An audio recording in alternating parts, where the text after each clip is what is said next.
something out for Ain't sure. that the fucking truth? I don't know if as a DM I gotta be a bit more forthcoming with You need to. I just You thought need we to, were gonna like- hold hands and sing Kumbaya all session. You need to tally up a Alright, total roll amount of performance for that. major plot points we've missed, and then at the end of a Oh, campaign, Maya. post the results. You know, it's funny. At the end, so I write campaign notes at the very beginning of the campaign. Then I write them at the end, typically, like what I want to do. So 3. far, nice. So you know what? Your Kumbaya will impress me if I'm about another 9 hits. I'm so out of pitch. Yeah. Probably because there's the whole bear thing and all. It's alright. It's a guttural groaning and roaring mix. Listen, if we're drunk enough, we'll get it. But That's no. all that matters. Listen, I've got something set up just in case. But plot point wise, yeah, you guys have missed the majority of them. I mean, to be fair, so did Monster Monday because of the misunderstanding that popped up really early on. So that they thought they were too underpowered to deal with a lot of shit. Which, I mean, in all fairness, I can understand where they got that interpretation. You did keep projecting things that looked way stronger than they were, and as monsters who go to instinct, we said no, and we ran off. Yeah, so we had a little bit of a side push with them for a bit, but we're getting back on track. They've gone and done something, so We finally feel strong enough to do things. see, And we killed Rylos. Nice. Yeah, we just murdered. see that's the Fun. trick though. You gotta be balls to the wall from the beginning, otherwise what's Take the those point? next. I'm Yeah, what's up, Maya? fun. I was gonna say I'm gonna run to the bathroom real quick before good. session starts. Yeah, just you- FYI, so you got a I'll few minutes. BRB. No worries. Yep. Well, also, technically, Robert, robot's next. We don't know where Tikva is. Well, true. Well, robot and the off. Yep. Yeah, robot on the top. No, yeah, I'm kind of curious because as far as because we may go a couple sessions afterwards with the rest of the party minus Tiktrick, who I think retires next session. So keep that in mind. Yeah. So, but yeah, I mean, you guys, missed a few plot points, but I've kind of gotten used to it in the campaigns. As a DM, I've learned one thing from running campaigns now for 5 years with this group, over 5 years now, actually. And that is simply that don't expect the party to ever catch on to what you're hoping they will do. They're gonna do what they want, and they've already got a pre-planned on how to fuck with something. I've learned to adapt. I need to get another spell slot. Right? Or not spell slot, attunement slot. You could try the DACA method and start searching your soul. I'm trying so hard to figure out how to expand my soul, but I had to learn that was the way to get attunement slots. I can't wait until the last session of the campaign. Cook's finally gonna roll well enough to get that, and he's just gonna get to use it for the one session. And it's gonna be like, well, fuck. And because we'll be like, we're gonna get into combat the moment he gets it, and then that'll be the end of the campaign. Right after that fight. No, yeah. And it's like, well, he figured it out after. DACA post-campaign spends the rest of his days teaching everyone else about this to just be an asshole, so that way any character from then on can do this. Have as many attunement slots they want. Actually, no, I won't do that. No, you got a different plan? Alright, fair enough. He's not fair. I'm not gonna. I mean, people. Fair. Outside of Tiktrick and Equest, technically, some of us could just double character the god fights, and Monster Monday could partake. That's true. I don't know. See, that's a toss-up on whether we're gonna do the Beyond God fights. We'll see how things kind of run in session. I'm not saying it's not on the table. It's definitely one of the options I've planned for, but it depends on the players. Also, apparently, I found out my DMing style has changed from what I used to be. I was watching this YouTube video this morning about it, or yesterday about the different DMing styles, and I've realized apparently I've started giving my players too many overpowered items because I like to see what I can throw at them with the most massive monsters as possible. Which I didn't realize that until recently when I was rewatching some of the old Grim Legacy and Amateur Hour, where a lot more of it was like gruesome, tough combat with a lot less magic available to them. So, it was interesting to see. Oh, we're going back to that next campaign, you said. Yep. Oh, yeah, you guys have to make all your magic items. I mean, fuck, just to find a sword is going to be really difficult for your characters. Like a base sword. Because they're not going to be commonly available. You are popping into a time period like similar to the Greek city-states, but in the Stone Age. Spear time! DM, we'll get it, because if I pull my skill until I want to, I'm going to be a third rank on your blacksmith table. I should be able to make common swords. Oh, that's fair, and you guys will be starting off at level 1. You guys are gonna gruel all the way to level 40. There is now a new benchmark to see who can be the first player to make it to level 40 with a single character from level 1. It's the Adventures of Gilgamesh. How long can I live? Mm-hmm. Because I'm getting Alright, what's up? my dear Inquisitor, Cleric of Death shall make it. It's gonna be interesting to see how you guys do because. Alright, I'm gonna warn you. Huh? He's gonna want me dead because DM's already admitted the buffs my class that he approved get are very annoying.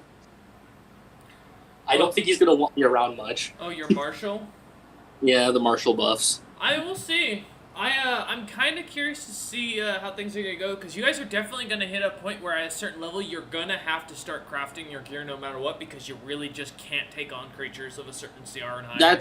That's why I'm gonna be pushing blacksmithing with a lot of my skill points. Well, remember, it's not just blacksmithing you gotta learn how to do for weapon creation. There's gonna be a couple other schools and stuff. We'll talk about when the time comes. Well, I know. Remember, I'm shooting for the masterwork weapon and masterwork armor feat. Yeah. To fucking make that level of gear. Fair. Because that's gonna be a big thing. I hope everyone's down for some good old bludgeoning weapons for a good bit. Hey, I fully intended on rocking with a mace. I was told I could bludgeon if I wield a big enough sword. You know what? I believe Caleb posted the other day a mace that you could put a vial of holy water in it. I think that's perfect. No, I posted that. That was me. you? That was you? No. Awesome. Oh man. I think it'd be great. I mean, Yeah, the holy water sprinkler. Mhm. Yeah. Yeah. I mean, I'm a cleric. I could bless water. Did you see my message from earlier, DM? Did I see your message from earlier? Yes, your interest. Yeah, I am thinking about that on how to do that because I don't have an idea yet for that. I don't know if you could run it homebrew to just roll on the table, but I don't know if there's any classes specifically that let you random what you shapeshift into or wild shape into. No, because all the classes give you even more control over your wild shape. I don't think there's anything to do the opposite. Yeah, wild magic unfortunately doesn't mix onto druid and most of 3.5. It mostly sticks to the wizard, sorcerer, bard, caster types. Yeah, unless you want to make your own list and just get it pre-approved by DM. Yeah, we could definitely run something to give you as many options for what you wild shape into as possible, and then just run it on a rolling table of what you get for to get a buff in exchange, give up control for an exchange. Yeah, that'd be interesting. Yeah, I'd be down with that. You could do something similar to what the actual wild magic table is. You still rolling to see what table you're on, and then roll for the creature, aquatic, semi-aquatic, mammal, reptilian, or whatever. And building you the ultimate wild shaper as a druid would be really easy to do, surprisingly. There's not that much work for it, because the classes, thankfully there's plenty of classes that just focus on that, because there were plenty of furries back when 3.5 was popular. Yeah. Good old warshaper. Yeah, I would say, I wish I was joking, but the furry community has helped to keep D&D alive just as much, sadly. Not surprised. Fair. But no, I think it'd be pretty easy to, we could run it, I think it'd be kind of interesting to see what we could do with it. We could mix in some good DPS in there too to boost up the wild shape.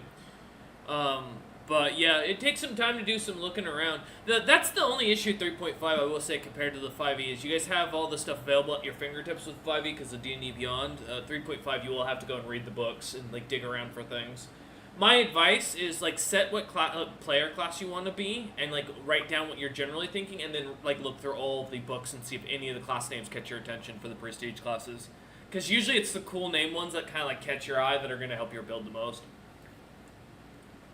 They weren't they weren't too big on trying to make them too complicated, thankfully. So I do like Cheston's though, the fucking making people's nightmares come to life.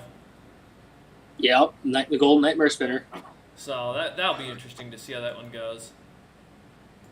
Oh man, but yeah. Let's see. I'm back. Welcome back, child. I am just taking a look at something real quick prior to starting session. I think everyone's Hi, here. dice. No dice for you. I dropped my dice. I'm using my red dice because it's 104 today. It's 3 o'clock and it's already in the almost 100 degrees. We got 2 hours till the hottest part of the day. Let's see Rip. here. I don't even want to know. Hey, bro. you know what? It's 6:01 here, and it feels like 108. Yeah, but fucking, I'm hoping yours is a fucking dry heat, bastard. We got No, it fucking ate. No, Don't it's lie. No, it fucking ate. No. DM, there is no dry heat here. It's Florida. That's Everything's wet. fair. Everything's wetter down in Florida. Everything's wetter down under. You know, I'm gonna hold that. No, we'll make that joke later. I think I'm in a far cooler area, Hunter. It only As feels like the Little Mermaid said, "Baby, it's better down where it's wetter, under the sea." I hate to give you shit. It's the crab who sings that. Thank you, Sebastian. I said the Little Mermaid as in the movie. Oh, okay. Actually, Listen, all right. I'm well aware of his name. I couldn't. It took me a minute. Yes, Yeah. I love the. I mean, we could definitely do that fully. I'm down with it. What's up, Cheston? What were you saying? okay, Hunter, it's just cooler over here, man. It feels like 102 where I am. I think it's cooler. Man, what the fuck? I'm not even gonna 100? lie. 2 is cooler. Well, yeah, And that- 108. What the fuck? It is already 100 degrees and we are still climbing. So yeah, we're gonna be. It's been getting down from the 80s to the 70s here, thankfully, but The not. good news is Probably due out of the rain. we now have 18% humidity, and now they're saying that the running is now poor running, which is good to hear. Wait, so. wait, hold on. Did you just tell me you have a Our- wet? No, wet heat our at humidity went 18%? down throughout the day. Yeah, it was worse Okay. this morning. What was it at this morning? I think it was 75% when I was outside. That's pretty decent. That's horrid out here, alright? Well, yeah, I mean, like, decently high. I know right now at 6:03, it's 52%. Yep. It's the Northwest, man. We have rain and snow. We don't get You heat. are- That's why we live up here. You live on the coast. Yes, on a cold fucking ocean.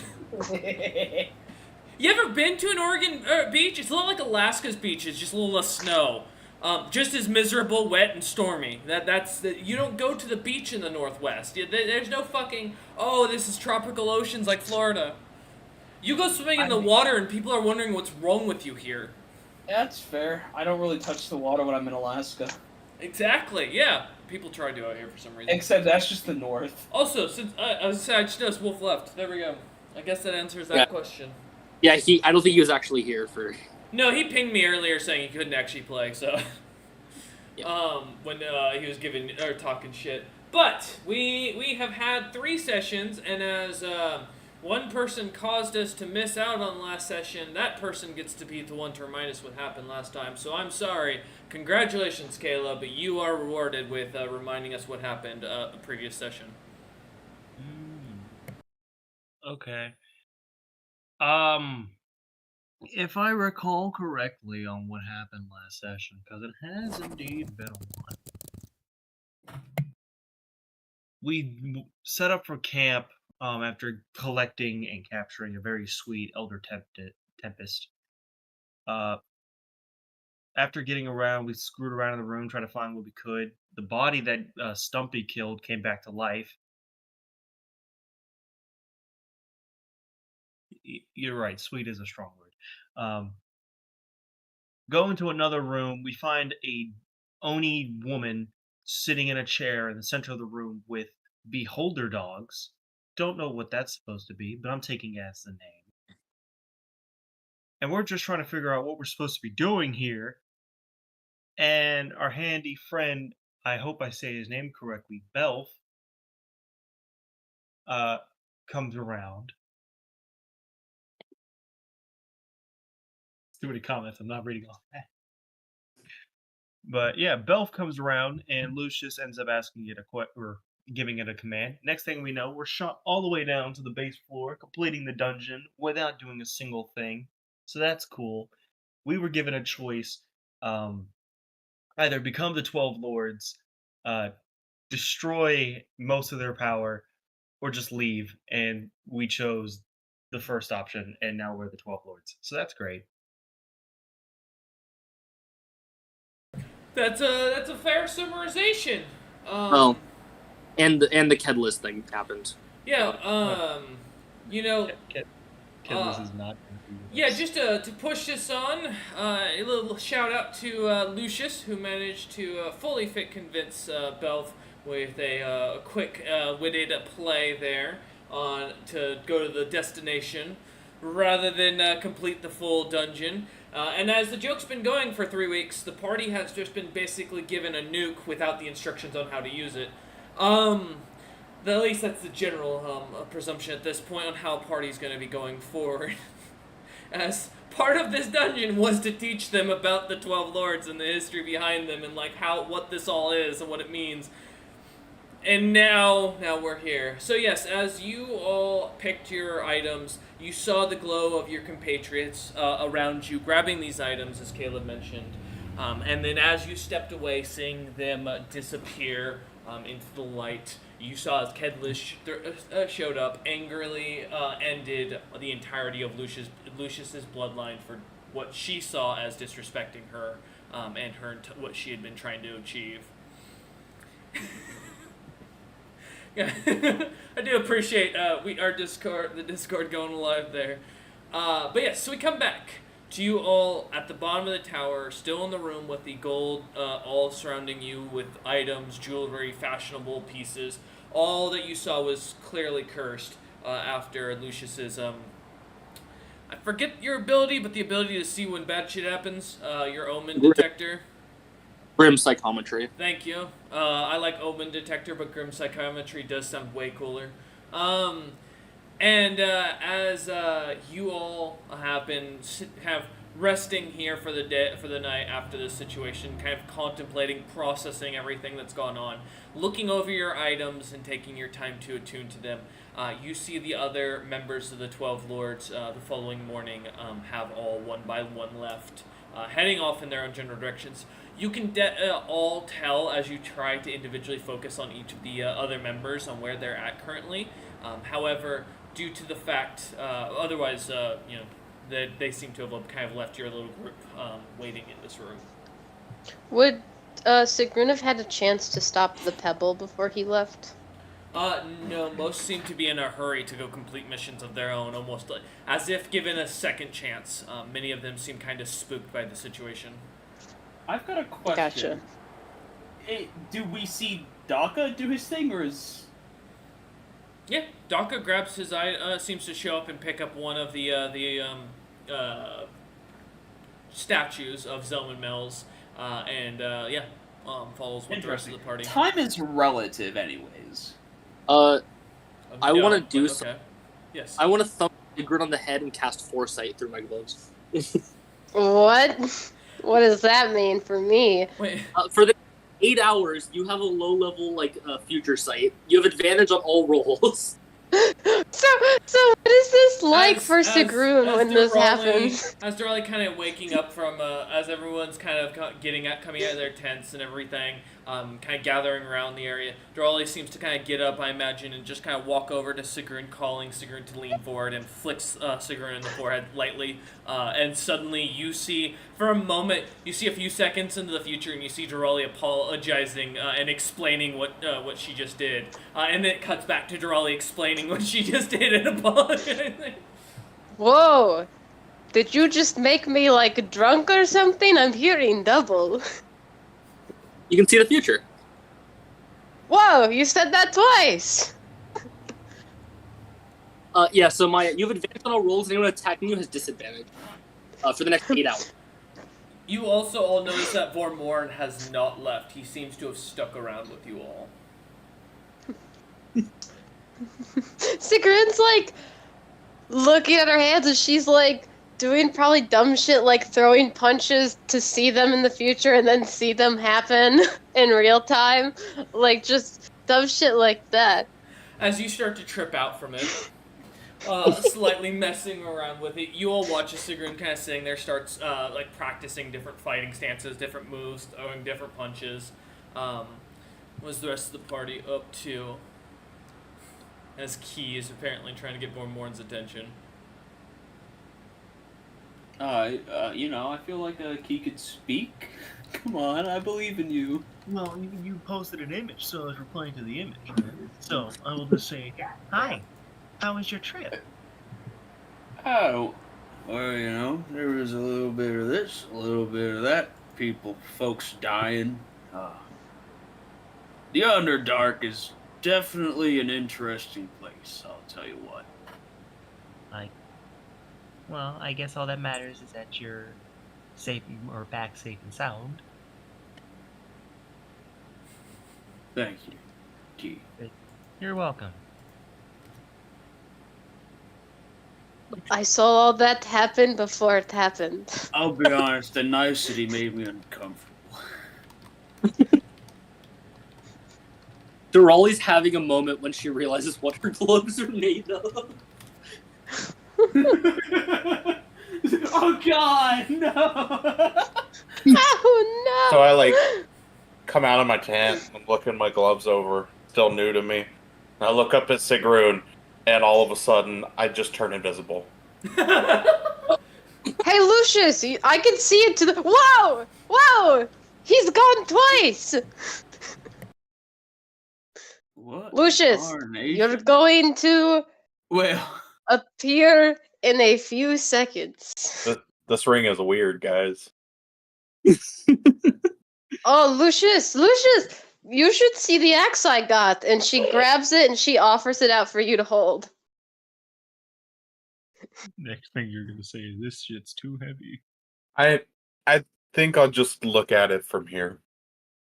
No, you should hold it. And then she seems to pause. Wait, no, don't hold it. And slowly bring it away from you with the foresight. As you see in the future for a moment, you see Lucius almost biting into the concrete as the thing crushes and destroys his hand, his forearm completely cracked. And then as you pull back... I think I should hold on to this, just me. I agree. And she hefts the 500-pound axe onto her back with nothing more than just a grunt. Durali looks up at Sigrun and says, "My gloves are whispering how I'm gonna die." I mean, are they being specific, or are they just saying it in general? They're telling me hundreds of ways that I could die and what it's gonna be like in the afterlife. Don't let folks tell you how to live your life, Durali. You see, I you feel hear like the person, the voice describing each of your party mates killing you one by one in different ways as you watch them performing different actions.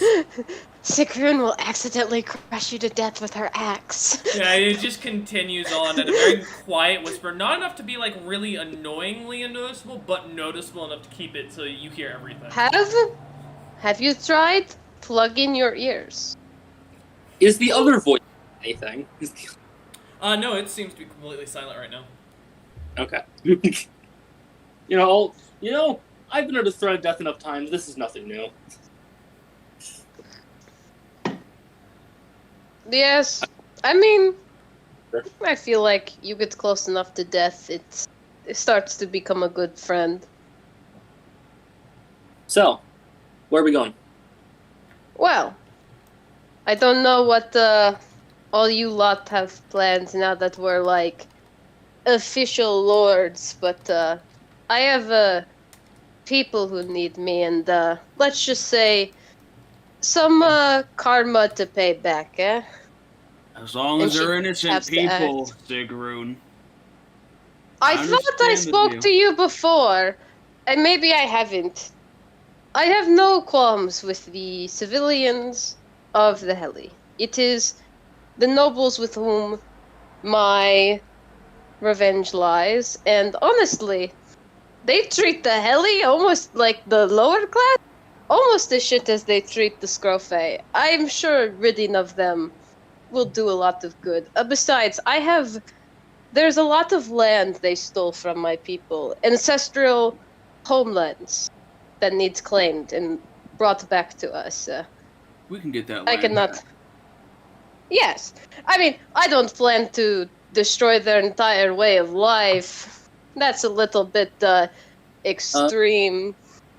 Also, I think you guys forgot. Please don't forget that apparently the Heli have also been, invaded by the Toth without them even knowing. That's also an issue we have to deal with. Well, yeah, two birds, one stone, you know? Because we only know who one of these invaders are, and they're apparently really strong. Well, I'd like to see one of them hold my axe, eh? Well, I guess we have a game plan then, as I'll kind of stretch. I'll send him to hell. I knew you were going to say that. And it's still funny the second time. She, pats your shoulder. I look at the others. He's gonna be doing this for 8 hours. Alright, You know, I really think you should rethink your choice next time. I know. I can see why you did it. You know but- what? You know what? You're right. I thought Vermorn on the head and I cast the same spell. Oh, do we both have it? Yo, Wait, No. Vermorn, she's about to. Oh, it's too late. Well, it's not concentration. You can only do it on 1% at a time, so yours vanishes and appears on. Oh, well, I am. No more future for me. as the vision fades Hey, away. what am I gonna say? What am I gonna say, Vermorn? Well, you just said it. Okay, but what about this time? There you go. She stares at you real hard as if readying herself for you to predict what she's gonna say, but not saying anything. Well, so how far ahead in time does Foresight go? I believe It says it's a couple seconds. it is it's- a, Yeah, it is 3 considered- seconds. It is considered a round of combat, so technically It's 6 seconds. Yeah. It says the immediate future, so it's literally about. Yes.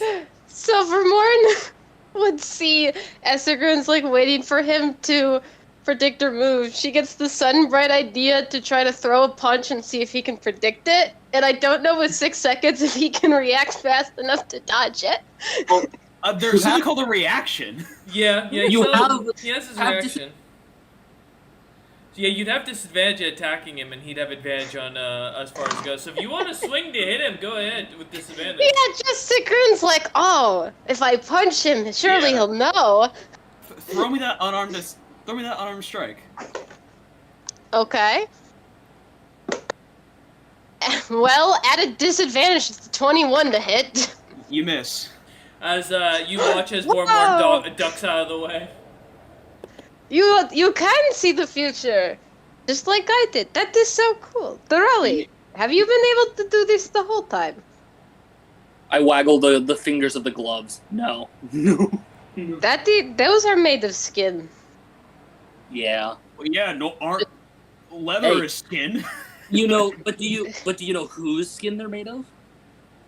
Let me It's- guess. What? Your buddy. No, this is elf Let's skin. see. What It's what metal color? Skin. Oh, that was not my first guess. Yeah. Belf Did he Jr. Kill myself. Was he cool with that or I shrug. interesting? I didn't make the gloves. I Oh, hey, I- are any of you evil aligned? No. No. No. no. Okay. Just making sure. Is that gonna be a Bravo? Lucas? Well, I don't know that Lucius would know. I don't But like this. my gloves do something to evil align, so. Oh, okay. Well, no. For my ring. Sigrun's chilling. Actually, wait, hold on. Are you lawful evil or Wait. something? No, wait. Is your horse? Wait. No, I am lawful evil. Oh, he's lawful evil. Oh no. Although, yeah, because I'm not really following I follow my own laws, but I mean, I essentially kill bad people. That could be considered evil. Well, You are I feel like lawful that's evil. more chaotic good. No, Yeah. he's technically registered as lawful evil. He has a code he follows, Ah. and he follows society's laws, like moral laws for the most part. So he is technically considered lawful good or lawful evil. Mm-hmm. Gotcha. And Tycharis is with me for the ride. The good news is Tycharis is distracted as this is going on. Lucius, what does your item, or would you like to let the team know what your item does when it's near evil? So, Bormorn, you would look down on my gloves and would see the bear design on the gloves snarl out at you. There's no kind of roll or anything. I think it just immediately happens. It said that it will appear in the person's dreams for the rest of days, haunting them over any evil tasks they have done or contemplated. Oh my god. Yep. Oh So you've now got nightmares of this bear. That's Hey, good. you know what? Nightmares of a bear on top of me trying to find a bear that relates to my house, man. He's let's gonna. fucking go. Yeah, it's a divine sign. Vormorn, give me an insight check, actually. Oh, could you imagine? Wait, you said insight? no! You're like, this is a sign. This is my destiny. Do I have lucky? I might have lucky. Hold on, I don't want that to be You a well, natural first one. of all, you have advantage. No, because make it a natural one. You Do I have have advantage? Foresight gives you advantage on everything. Yeah, it Oh, does. shit. So does that mean Vormorn freaks out about the bear before the bear appears? No, Eric, give me a sec. Let's see. That'll be a 19. And you see the bear in a moment while the effect is going beginning. You take a second and you really kind of your eyes lock down hard onto it, and you start to focus. You stare at the creature or at the emblem coming to life slightly in the gloves. It takes you a second, but you realize no, it's not the bear you're looking for. It's not the same design. And as the kind of as it fades away slightly, the effects will happen. You know, now when you go to sleep, it kind of fades away. Whoa. Also, the bear nightmares be has upon me. fairy wings. Yes, Oh, what? yes, it does. Nice. Nice. Whoa, that bear just growled at you. You'll see what happens, Nick, during your next long rest. I will say, boy. while this is happening and you see this, as you kind of snap out of it, you see as you look down, Key is like rubbing the schnoz of Tycharis, and Tycharis seems to be allowing it to happen. Oh.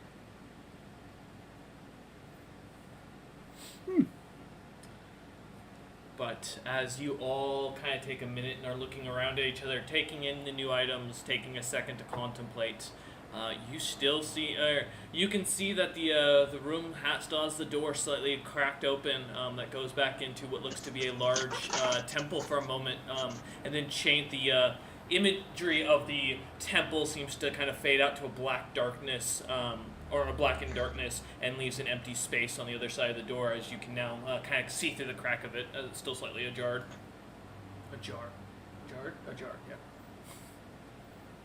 Oh, I just realized my weapon gave me proficiency in 4 skills, and I'm going to be looking that over right now. So the Oh. door's a little open. Slightly, yes. I'm gonna go open it. As you open it fully, give me a strength check. I'm not strong. That's a 5. As you go to grab onto the door, you start to struggle, but you're small, you're proud, and you're gonna put everything into this to not look like the small weak sorcerer that you are. And as you struggle and pant, and although people can't see it, the sweat kind of coming down on underneath your fur, the door does not budge. I cast him. You're gonna cast enlarge on yourself? Yeah. Okay. You're normal size. Roll another strength check. Let's see. As you watch as Durali suddenly starts to grow to medium, the edge of the medium. Yeah. Let me open and large reduce to make sure. Weight multiplied by 8, double numbers, and I believe advantage on strength checks. Okay. Mhm. Yep. All right, come on. Still a +0. That's an 11. As you kind of take a second, breathe in, cast the spell, grow larger. your gear kind of expanding out with you. You all see as Durali becomes the size of a normal tabaxi. Suddenly, she starts to, again, then slam both hands into the door and push it forward, and it still does not budge as you see panting and, like strain. Durali just says out loud. Can I walk up and open the door? Durali just says, still a sorcerer, and just sits down. You want to go back over and sit down. Yeah, go ahead, Lucius, roll for your strength check. Sorry, Sigrun, go ahead. No, Sigrun's just like, do you need help with that? 17. Okay. As you say this, Sigrun, as Durali's coming back and sits kind of down, you watch as Lucius kind of cracks his fingers, walks over, and moves the door with both hands, and it comes completely open, moves the other one completely open, and you see the just empty void on the other side of the doorway. You'll get it next time.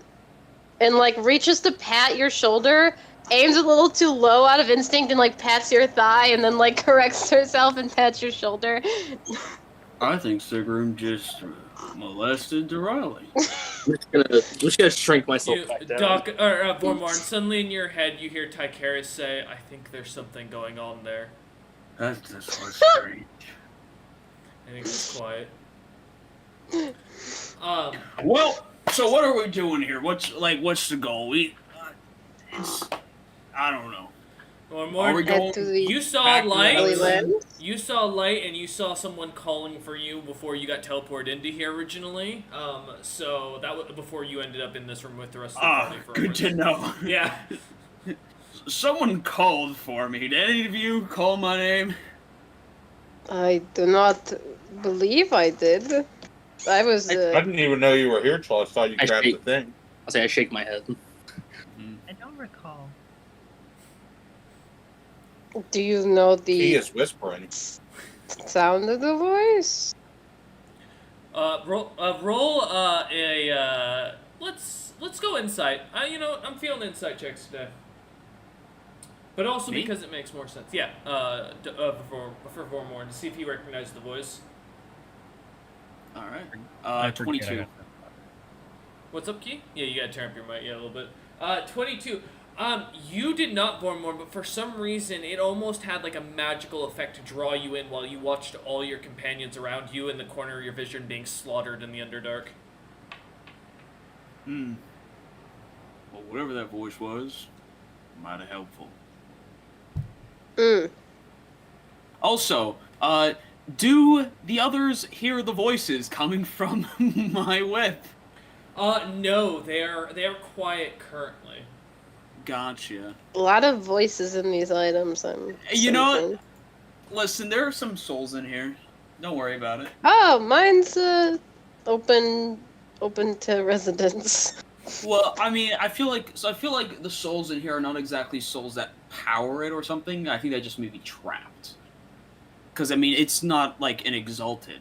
You would know from your item that the item itself does have the souls of the damned that you have judged now within it, all who you've used your penance stare on, and in a sense, it's basically powering the runes, but does not give the item its own sentience. They are basically purely used as magic. They're my batteries, my AAA batteries. Oh damn! In a crude sense, yes, you are turning people's afterlife into batteries. Yeah. Listen, at least everybody in here is deserving of their punishment. With his future sight, can Vormorn see what would happen if he stepped in the door to the void? Give me a perception check, Vormorn, with advantage. Perception with advantage. Woohoo! 19. You walk over to it and start to kind of maintain the conscious thought that you're gonna walk through the door, but as you do, it seems to you see the vision of yourself walking into it, feeling a strange coolness of like water like submerging your body as you walked into it, and then the vision ends. Oh.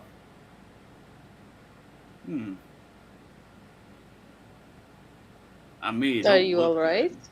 I mean, the vision just ends. Like, there's a point where the foresight just stops, guys. So either it stops magic, or you died. Something like that.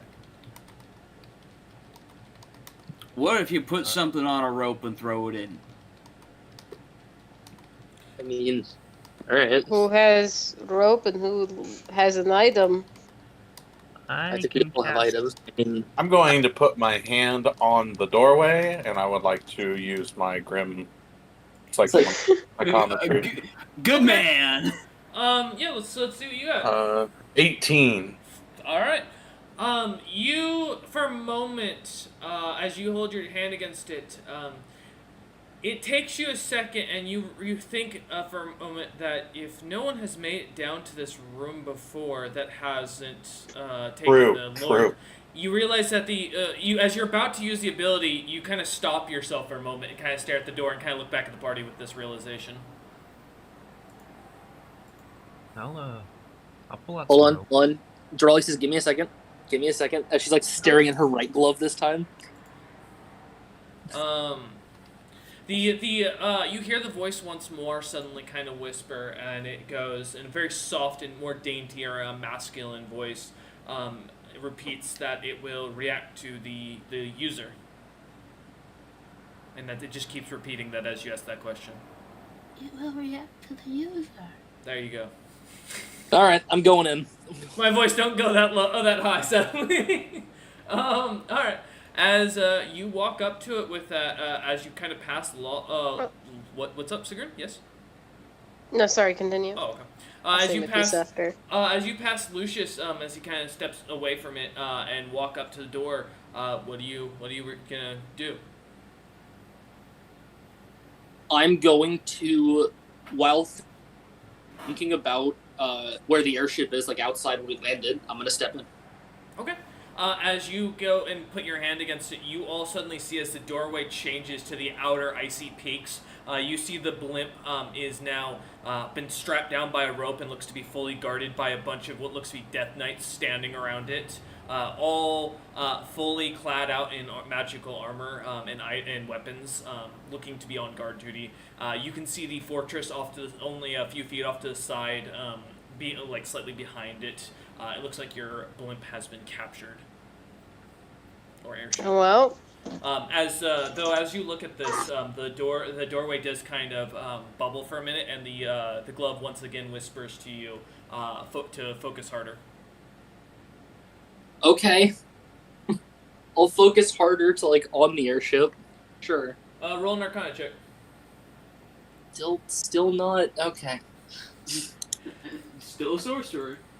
No, that's an 11. Still a sorcerer. As you try to, you see it moves slowly, slightly closer, and gets almost right next to the Death Knight, and the Death Knight does not react, as it just continues to stand there. But you are now within 5 feet of the airship, but it's still tied down. The rest of the party, by the way, you all see this vision as this is slightly changing. Question for me. As Sigrun gets closer to the door and towards Dorali, I forgot until I just looked at my sheet again over the few weeks we've had this break. My new weapon gives me 30 feet of true sight. Do I see anything else when I look at this door thing? Yeah. So the door itself, you see is an actual magical door. You can see the runes suddenly lighting up around the edges of it that were covered before by paintings and designs on the area. You realize this is like some sort of customized astral gate spell that someone created a long time ago to basically react to the user. And I mean, you can give me an Arcana check to see if you can figure out what the runes do exactly. It is just in a giant. barbarian, but let's go for it. I was gonna say it's in giant. So you're Do not I get anything for that? Nope, you're just not at disadvantage. Well, I got a 7. It's magical. It's definitely pretty magical. You definitely recognize this is not a normal gate spell, but it's not harmful. You don't see any runes that you recognize as harmful to the user. And the vision outside doesn't change when Sigrun looks at So it. you still see your airship there. The magical paint now kind of slightly a little more faded, as it looks like the magical paint has an illusion on itself to keep itself perfect condition for as long as possible. But So, like, you see beyond that, the castle now goes from made of stone to pieces of flesh, screaming bodies that are kind of attached to it, skeletons walking the walls. The towers themselves being made of what looks to be a mix of magical materials and some sort of like bony, like stone brick material all the way up. You can see Trinitas himself as this Yuan-Ti, like dwarven creature at one of the top towers, watching down at the blimp now in the distance, kind of like seeming to stare at it, waiting. But doesn't seem to be doing anything else. ooh. So Sigrun like walks up, and the party would see her like trace along the runes that I guess they can't see, and then she just peers into the image and like grimaces, and she's like, "That is a lot even for a warrior to stomach." And then she looks up at Trinitas and goes, "Oh, they're definitely waiting to ambush us there," and points as though the party can see the giant fucking snake thing guy, Trinitas, right there, watching the blimp in the fucking flesh None of you tower. see this in the distance. I'm just like, what are you talking about? You just see an empty, cold black tower in the that looks to be made of black The- rock. Well, The castle. why would the followers of Logothis come to attack us when we were sent here by the death god Is himself? That's Because not Log didn't want us obvious. to complete. Log didn't want us to complete the dungeon. He only wanted us to find out where the secret of how to become a Beyond God was, and then we chose to keep going. Oh, I thought it was because we were all lords, and the lords are like sworn against Well, gods, yeah. and He We're- sent us in here not intending for us to become lords. yes, he underestimated us, which is, I guess fair, but at the same in- time, kind of In a his fault. way, he probably thinks we betrayed him because we're not doing his thing anymore. To be fair, I didn't really know what his thing was to begin with. Oh, he wanted me to ascend. That's all. Oh. Yep. Well, happy to have you here with us, and not up there with the dickhead gods. And she gives like a thumbs up. Is there, Royce, just a question, is there any like visual indication that Sigrun now has gained true sight, or does she just look normal no, and you're- therefore insane? So those who use True Sight, their eyes start to glow a slight golden color, and change from the normal color whenever it's active. So, like, whenever you have it active, the players can definitely, any who are magically inclined, meaning they have at least the understanding of a cantrip or higher, Okay. can clearly see your eyes. At this point, though, the rest of your party can tell what True Sight is. They've seen it enough times. So I guess as she turns to address Durali, the party would see her eyes are now gold at the moment, which are definitely not their normal color. I just go, oh, and I kind of slap myself in the face and cast True Sight. Why did you slap yourself? I look up and my eyes are golden. Oh. And then I look over at the doorway. What'd you say, Vormorn? I said I saw that twice. Oh yes, I forget you have the future thing. Yeah, I just saw Durali smack herself in the face just twice. Well, so what are we going to do about the Death Knights and the giant guy in the tower? Well, we either well- deal with it and try to steal the airship, or we just warp somewhere else. I How thought valuable is our airship? It was actually very valuable. I painted a lot on there. It was a work of that art. shit. I don't remember the exact numbers because it was a long time ago when different people were in the party, but that shit cost a good amount of my money to make, and I want it back. So, She unsheathes her giant axe. So we can attack. We'll get the jump what- on them. Well, okay, so what if, Durali, you step back and I step forward and try to do it? Because I have an advantage on rolling the Arcana, right? Yeah, you have advantage on literally everything. So then I might have a better chance of getting us to teleport inside. Then go ahead. Oh. Yeah, element of I'm not gonna surprise. stop you. I was just, saying my thoughts out do loud. Yep, go ahead. DM? Give me 1 second. I'm grabbing something just so I have it ready. Combat sheets. No, I totally didn't just make an encounter as we were talking. But Yeah. sorry, what was your question, Vormorn? could Durali step back and then I step forward to try to think of us change the teleportation point to inside the airship? Okay, yeah. As you walk up, are you gonna hop off of Tycharis? Because assumedly you've been riding on him this entire time. I guess I might have to, but Okay. that's fine. As you do so, you see him you see suddenly like a little smirk on his face, and he turns and walks over to Key and starts digging through Key, like looking for apples amongst Key's belongings. I will pull out an apple with you. Make sure you hide your beer. He really likes to get into that stuff. You hear as Vormorn starts to say this, Tycharis neighs really loudly to drown it out. As you hold out the apple, and immediately you watch as he grabs it out of your hand and takes a bite out of it. And seems to like nuzzle up towards you and next to you. This is a giant warhorse that is leaning down, by the way, to like nuzzle you. I will continue to pet him. I believe the size of Tycharis is huge. Yeah, he does lean down. But as Vormorn kind of walks over and puts his hand on the thing, Durali, are you taking your hand away? Yeah. Okay. Vormorn, go ahead and give me an Arcana check. As Tycharis starts whispering sweet nothings into Key's ears about how amazing the apples are. A 16. All right. As you as Key yourself in the background taking note. Vormorn, as you start to focus for a minute, you're trying to focus on the airship, anywhere in the airship?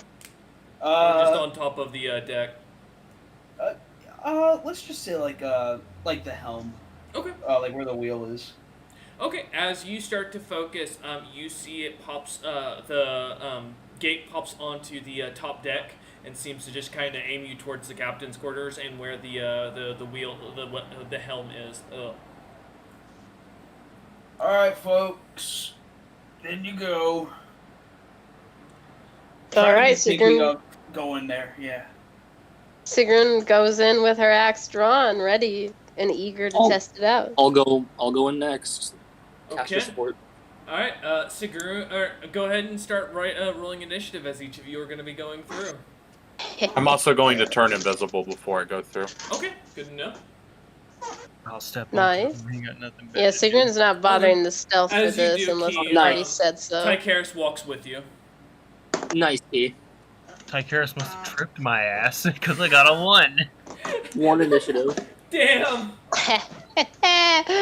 What's this? This is a 21. 21, okay. And of course, I'll be the last one to go through after everyone, including Tycharis, goes in. 15. Okay, so I'll put you down as a 1 because you're holding your action. 15 for Lucius? Okay. Alright. No shocker, at the top of the initiative, as the Death Knights as you all start to kind of one by one walk through, Lucius going invisible, and at the very end with Vormorn following through with Key and Tycharis, as Key slightly trips through the doorway, kind of going forward onto the deck. Not being knocked prone, just as you come forward onto it, you hear as the turning of each of the Death Knights, the clattering of metal, and they seem to turn. Yeah, I will mention as you all look, the entirety of the balloon warship, if you will, the blimp warship, is currently set up with 8 ropes, 4 on the back and 4 on the front that seem to be keeping it held to the ground. So just kind of to keep in mind as you all look about. All right, Anyone got Durali. magic missile? Yeah, Durali, there's no one on the deck. You've got about, I think it's.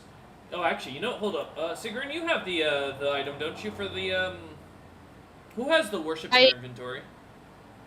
I believe I do, but Because it's an attunable item, right? It is, and it actually has the specific measurements of. No, then I don't. I'm not attuned to it. I think it is Durali. Does Durali have the ship? I don't have the ship. Who had the ship?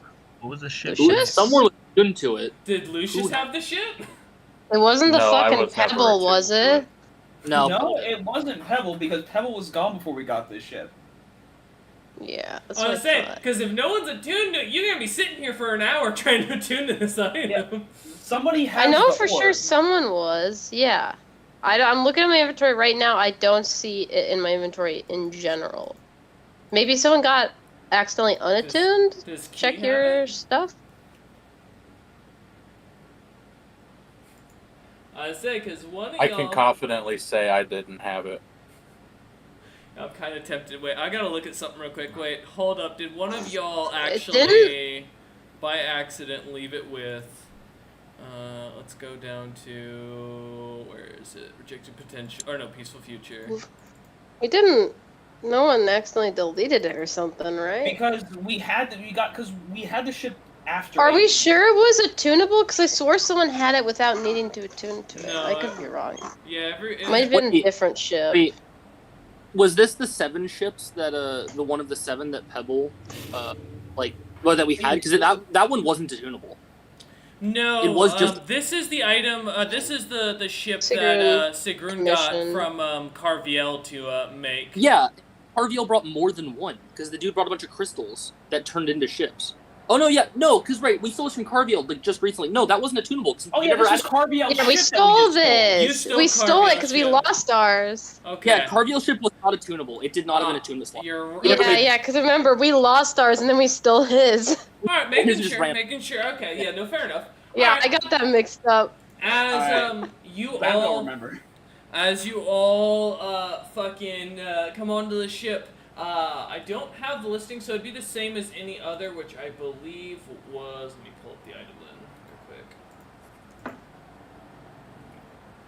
Thankfully, I think I still know the activation word.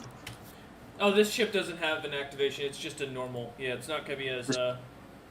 All right, here we go. Yes, I do. Okay, so the ship is 20 feet wide. There we go. And about 60 feet long, for reference, for those wondering. For the exact stats, you can easily look up the Gaull's fiery crotch. Yeah. That's to get the exact, because it's the same model. Yeah, so as you look to either side, with 10 feet to either side of you, Drolly, you can see 2 Death Knights on each side, and in the distance now, suddenly you see the caster on the tower looking down, who seems to have immediately taken notice as you all have come through what looks to be a large doorway that closes as soon as Vormorn walks through. So how far away is each set of 2 Death Knights?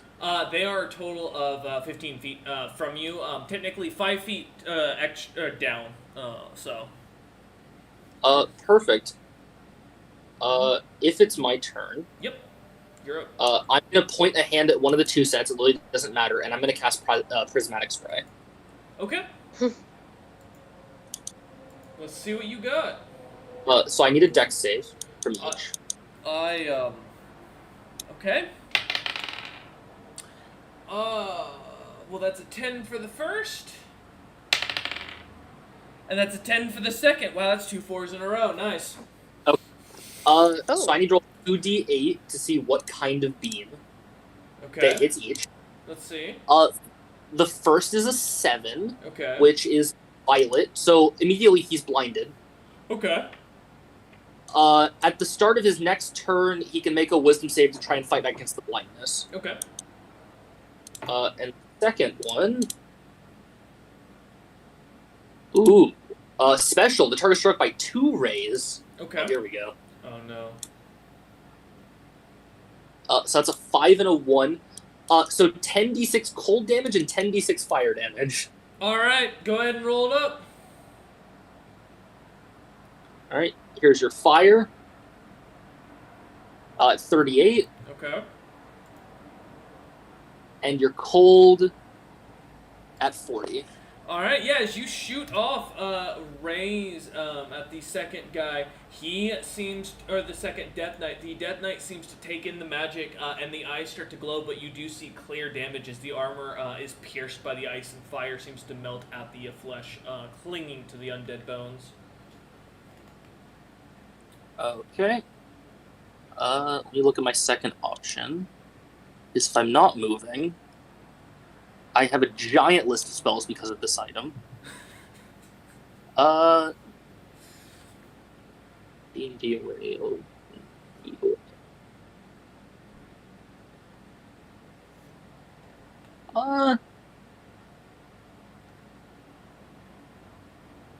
No. I'll just cast Prismatic Spray again. Fuck Okay, it.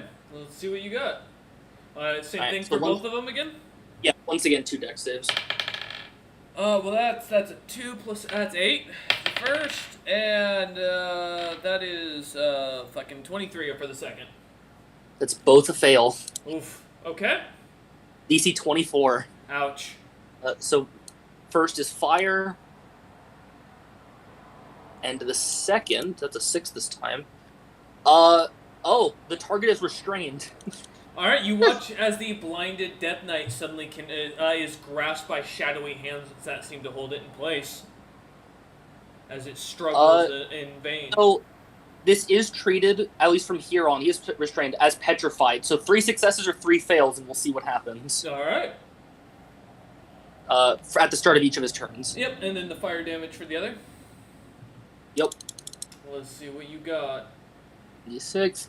37. Alright, you watch as yet again, the fire kind of ignites around the Death Knight, and it seems to roast. The bones seem to be more and more exposed as the rotten flesh cooks away. The smell of burning, rotten meat on the air can be picked up. I need the entire party to give me a con check, just to see if this affects... Or, sorry, con saving throw. Let me check if I... 27. Nice. 15, 20. 15 for Key. 14. 14. Just to let you know, anybody near me also gets +3 on their saves. Oh, so 23. Oh, good to know. 17. Okay. So that's a 25. Alright. You all succeed as the smell kind of just lingers onto your nose, kind of just giving that nasty funk that gets stuck. It doesn't go away, but it doesn't cause any of you to lose. Smell of death. Yes. Of Sigrun. What? Sigrun, I think you need to take a bath. You gotta give Zarius credit. He went in there without bathing. Ew. You know, maybe he lost his sense of smell a long time ago. Who knows? But, Dorelli, does that finish your turn as the prismatic spray just keeps shooting out one after another, this color of what looks to be like acidic rain onto the creatures? Yeah, I'll end it there. Okay. Alright, as you end your turn, Sigloon, you are up. Perfect. What are the closest pair of Death Knights to me? How far? They are on either side, basically 10 feet, like straight distance, and 5 feet down. Sweet. I don't even need to... Cool. I don't even need to worry then. Let me see. Well, obviously, I'm gonna do a nice little rage. Okay. Sigrun yelling out, roaring into the world. Yeah. Question now for you, logistics. Mm-hmm. These dudes are serving Logothus, correct? That's maybe. You don't know. The Would you consider them a follower of a god? I mean, they would be considered. If they are Death Knights, most likely they. The good assumption is at one point they were paladins. Okay. I want to know because when I hit and I roll damage, I get a thing on my new axe. Yep.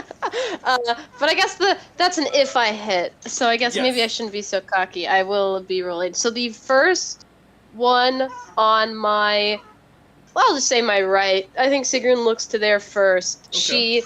She grins at it, inhaling the scent of death, eyes kind of going red at the edges as her mouth froths over. And I don't think she even spares words. I think she just immediately launches into a battle cry and lunges. It's been so long since she's murdered. All so right. long since we've had Crawford combat. All right.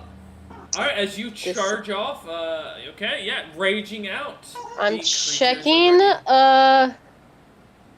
I will reckless attack because I haven't in a while, so I'll give myself advantage here. Alright. Let's see, this is well, that was utter shit.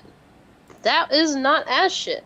So that'll be a, 20, 22 to hit? That does hit just barely as you feel your axe head Or- clean in. That might have been a third. No, wait. I mean, yeah, it's something up there. If a 22 at least hits, that's fine. Yeah. I think it might have been a little more than that, but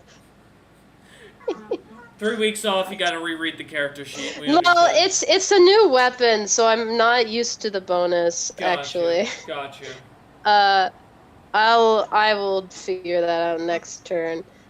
Yeah, oh yeah, it would have been 32, not 22. Yes, that hits. All right, second attack. Oh,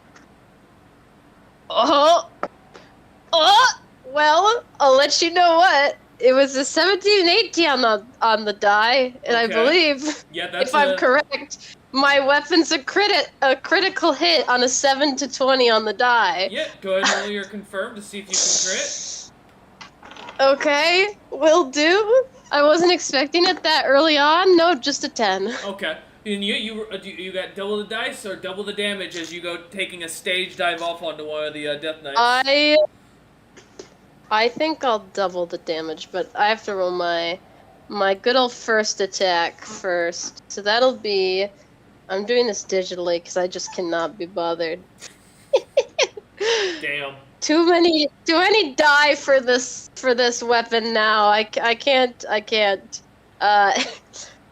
Let's see. So this will be a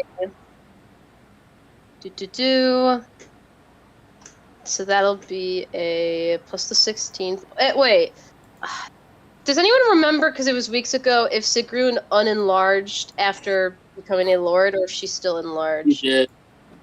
I did. That's what I thought. Because I was using my movement to get closer. That's what I figured.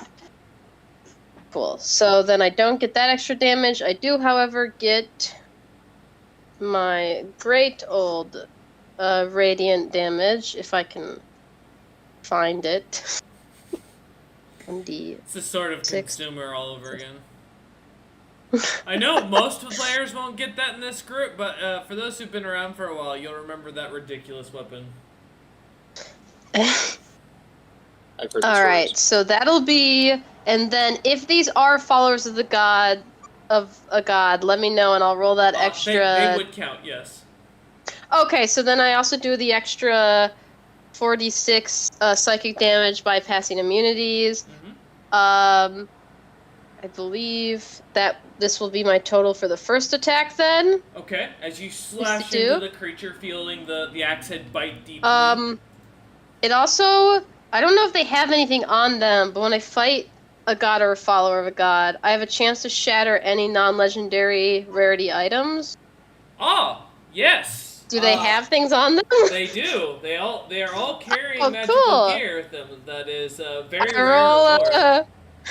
I roll a 1d100. It says then if the roll is less than 10, the item's shattered. All right, let's see what we got.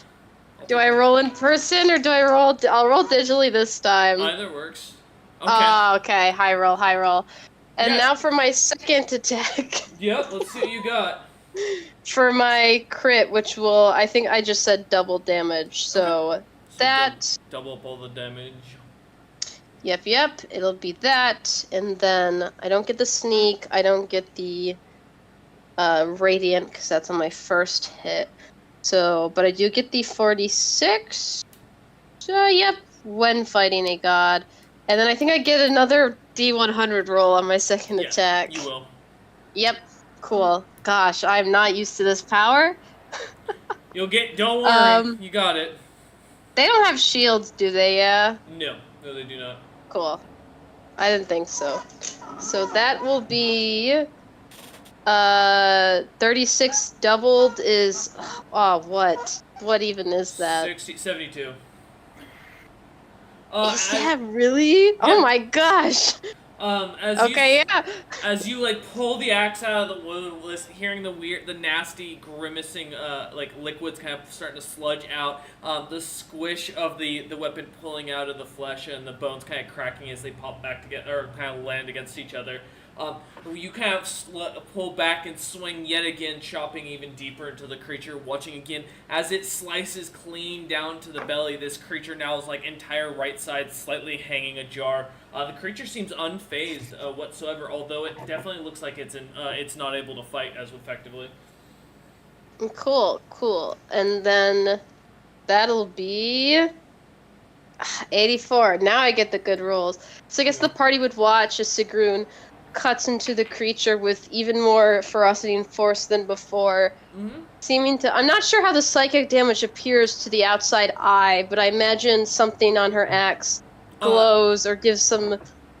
To those around, you would see the creature kind of leaning forward, kind of grabbing their head for those who have the capability of understanding it. And the hilt, which I guess might be hard to see because she's double-handing this, and her hands are rather large, has a glimmer of text in gold that would light up that reads, "For gods can bleed, so shall I prove it," as she cuts into their followers, and... I already used my bonus action to rage. Darn! I was preparing another attack. That'll be all from me then. Okay. She just, like, kind of breathes heavy in her rage and looks very, very pleased with herself. As you end your turn, Lucius, you just watched as Sigrun kind of like stage dived off the side of the ship onto a Death Knight, and you just saw liquid kind of splatter up from where they landed, not being able to clearly see what the two are doing, what Sigrun's doing down there. As you stand on the ship, what would you like to do?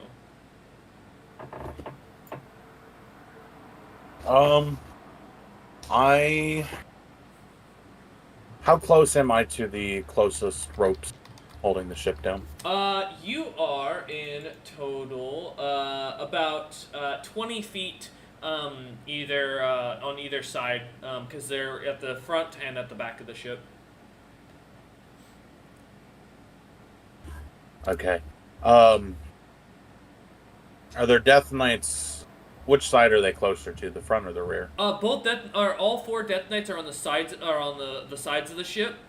They're not on the ship themselves. They're just standing there on the sides, guarding where the ladders are to go up, to clamber up onto the ship itself, and to guard the areas where the ropes are nailed down into the rock.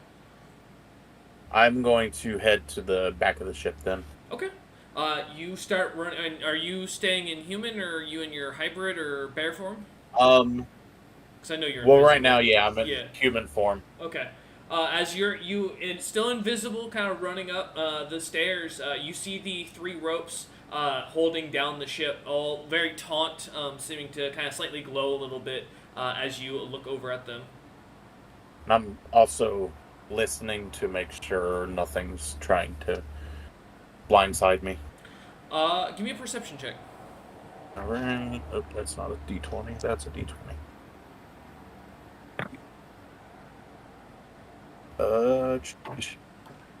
23. 23. Yeah, you don't see anything or notice anybody around you, but you do notice that the ropes themselves have a magical aura that seems to be slightly glimmering off of them. You can also see clearly some runes carved into some portions of the rope where it has kind of burned due to the rune's magic, just barely, and that seem to be slightly glowing. Okay.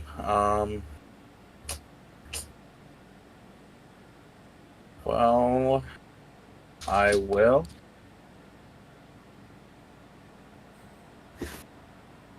I will take and I will dispel magic, the magical effect on the ropes, 4th level. Okay. You immediately cast this, and you watch as the first rope shatters, and the magic seems to dispel immediately. The runes seem to burn through the rope, and it seems to spring off of it, breaking. There are still 2 more ropes as you look at it. That dispel does count as an action, just as a heads up. Yeah.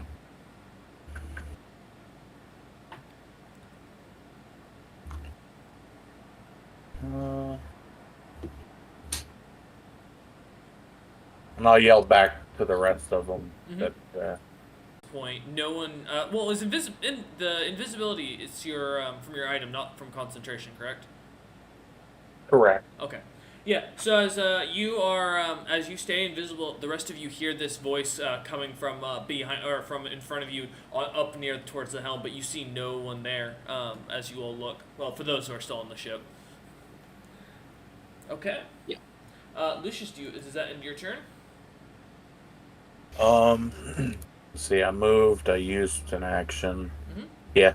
Okay. As you do, you see as those on top of the ship. Everyone, give me a perception check. So that's everyone but Sigrun. Would it be smell or It's hearing? sight. No, it's sight based. Okay. As an animal, well, Yeah. part animal, would it be smell based also? No, it's still Does the sight creature based. smell? No? It's Okay. yeah. What's up, Key? 32 passive You perception. see it. Yeah. No, you don't Okay. have to roll. Let me roll for Gotta Tyche verify Karis. Okay. My Perception's wisdom. I might need a 37, No, you're good. Okay. I rolled a 17. Tyche Karis rolled an 18. Okay. So no one. What was yours, Lucius? What was your perception? It was a 14. 14. No one other than Key suddenly sees the wizard on top of the tower suddenly making themselves very clearly visible, and starts chanting as a giant magical circle starts to kind of, a 25-foot magical circle starts to kind of expand around them in the air as they start casting. I'll point that out. I don't think are wizards supposed to do that? Well, I mean, I know naturally, but I think he's doing something pretty big.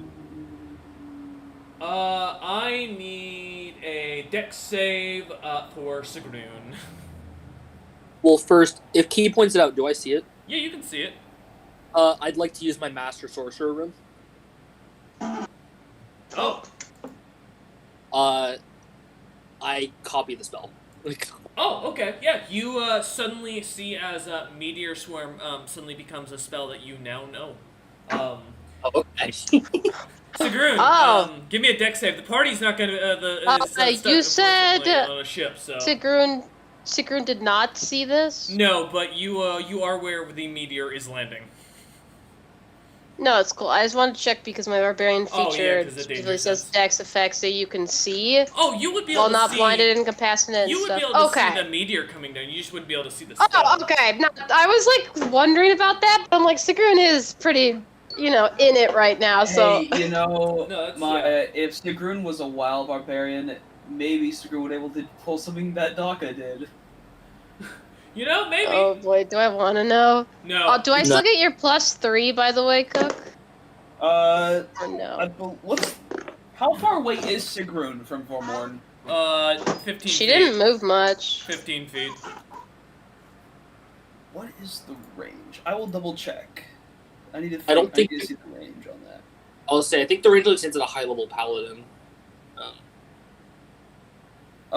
It's a 10-foot radius. Yeah.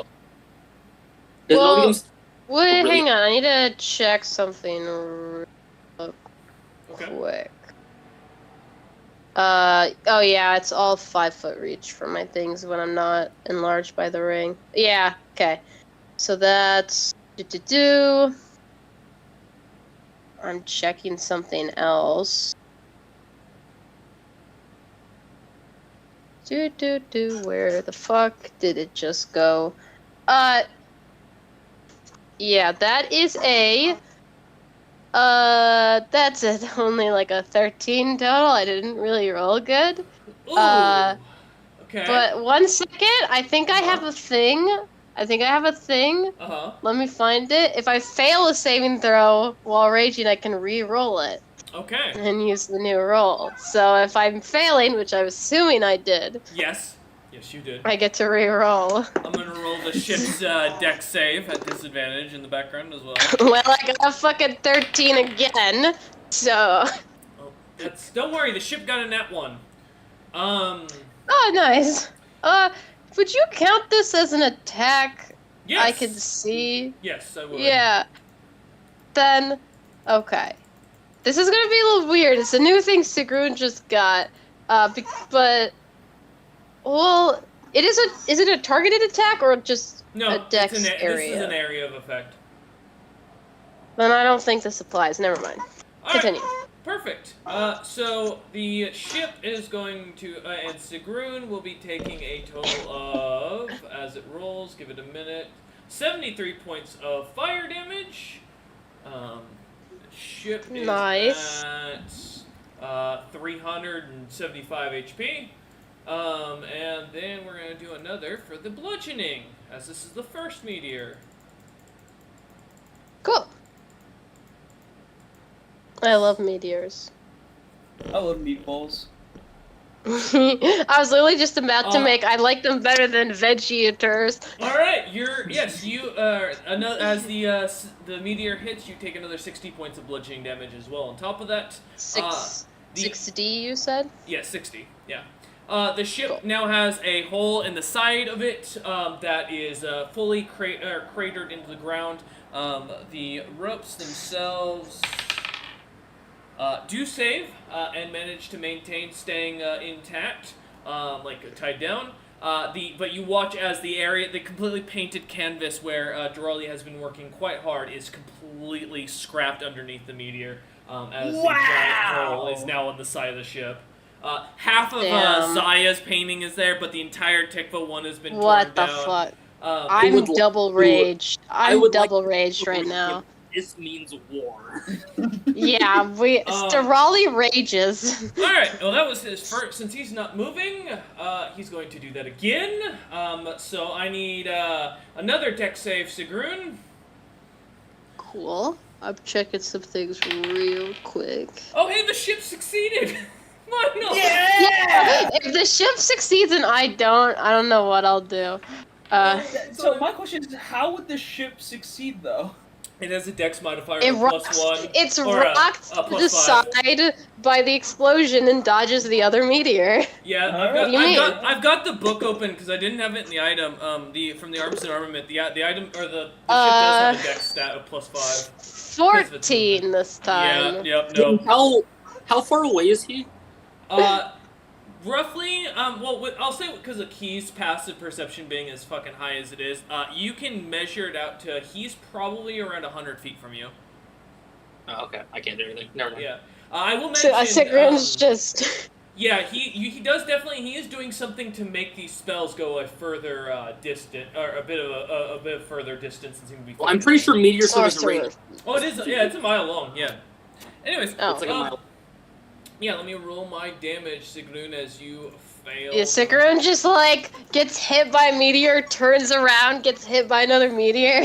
Yeah, as a flaming rock comes down, flying at you, you take 57 points of damage. The ship is now at 300 points, roughly. And then, that's her fire for the bludgeoning. It is going to be another... Once it rolls, there we go. The dice stacked on each other, so it's gonna take a minute. Huh. There we go. 88 great. points of bludgeoning damage. The ship is now roughly at about 220 HP. Oh, dang. As it still gets slammed into... 260 HP. God, I can't do math. The rock melts into Sigrun, but she's still alive. She's still standing above half health, if you can believe it. He's gonna end his turn and then immediately use his legendary action and do that again. So I need another dex save from the Okay, so I'm seeing your plan is to destroy our ship in one turn when we can't do anything. No, I gotta play. Am I able to? Yeah, another dex I save. don't have a specific action. Am I able to throw myself in the way to protect the ship, though? Do you want to try and take all the damage? That means you're gonna If purposely Sigrun- fail. You'll fail the dex save. If Sigrun gets the sense that the ship would be destroyed by this next meteor, she would. I mean, it's still got 260 so that's HP, up to roughly 260, 280, yeah, something like that. party out of character. Do we think the ship can survive another hit? Do you think you can? Do you think you can make the dex save anyway? No, but there's a small chance. But I'm just more. Is he casting it one more time, or is he taking another action to cast it twice? We don't know how many legendary actions he has. I see. Yeah, you know what? Fuck it. I think Sigrun sees another meteor coming, notices how damaged the ship is, and fucking gets into that fucking like sumo wrestler pose like she's ready to grapple it out of the air. And I'll take the fucking hit. Alright, as you choose to fail taking... Give me a strength saving throw to see if you can actually grab hold of this meteor before, with it. You're still taking full damage, it's just whether or not how you stop it. Yeah.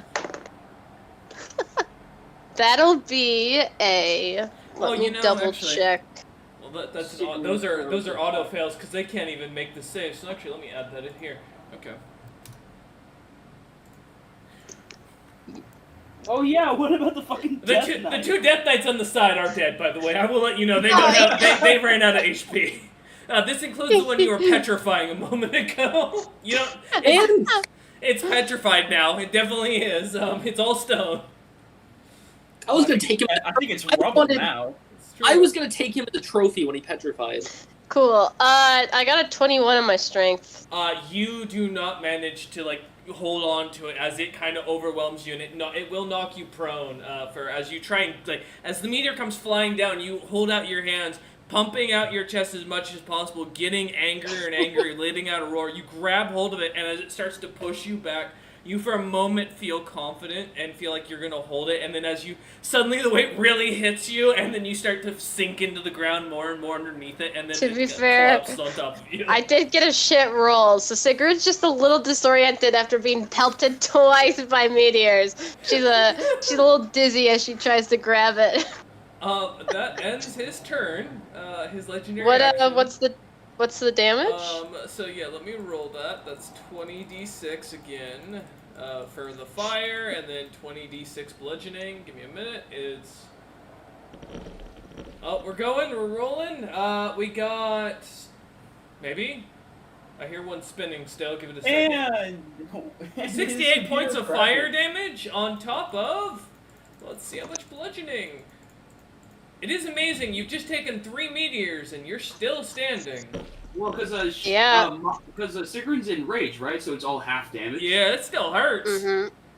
Oh no, it still hurts like a motherfucker. I am gonna be like under half in a single turn, but like that is I'll live. Points I have of health bludgeoning potions. damage. Oh my gosh! Well, thank goodness I'm in rage. Yeah, I'm still up. Sigrun. Despite the fact that she just got fucking crushed by 3 meteors and knocked prone, still looks like any moment she's gonna jump up and throw herself back in the fight. Or the party would see that as you're currently underneath a meteor that you're kind of still like holding on to slightly. Yeah, like trying to roll it off of her, like muttering. Bro. As the rumbling under the meteor continues, the legendary action ends. Thankfully, the 2 Death Knights that were up next are dead. The ones on the opposite side, however, are going to clamber up on top of the ship, seeing... Are they not intimidated? They didn't see the meteors. They were on the opposite side. What? You didn't see the meteors? They're meteors! The first one climbs up, seeing Key. It's going to charge at Key, thinking that it's smaller and easier to attack. And that is a 34 to hit. Key. So, surprisingly, that does hit. Alright, perfect.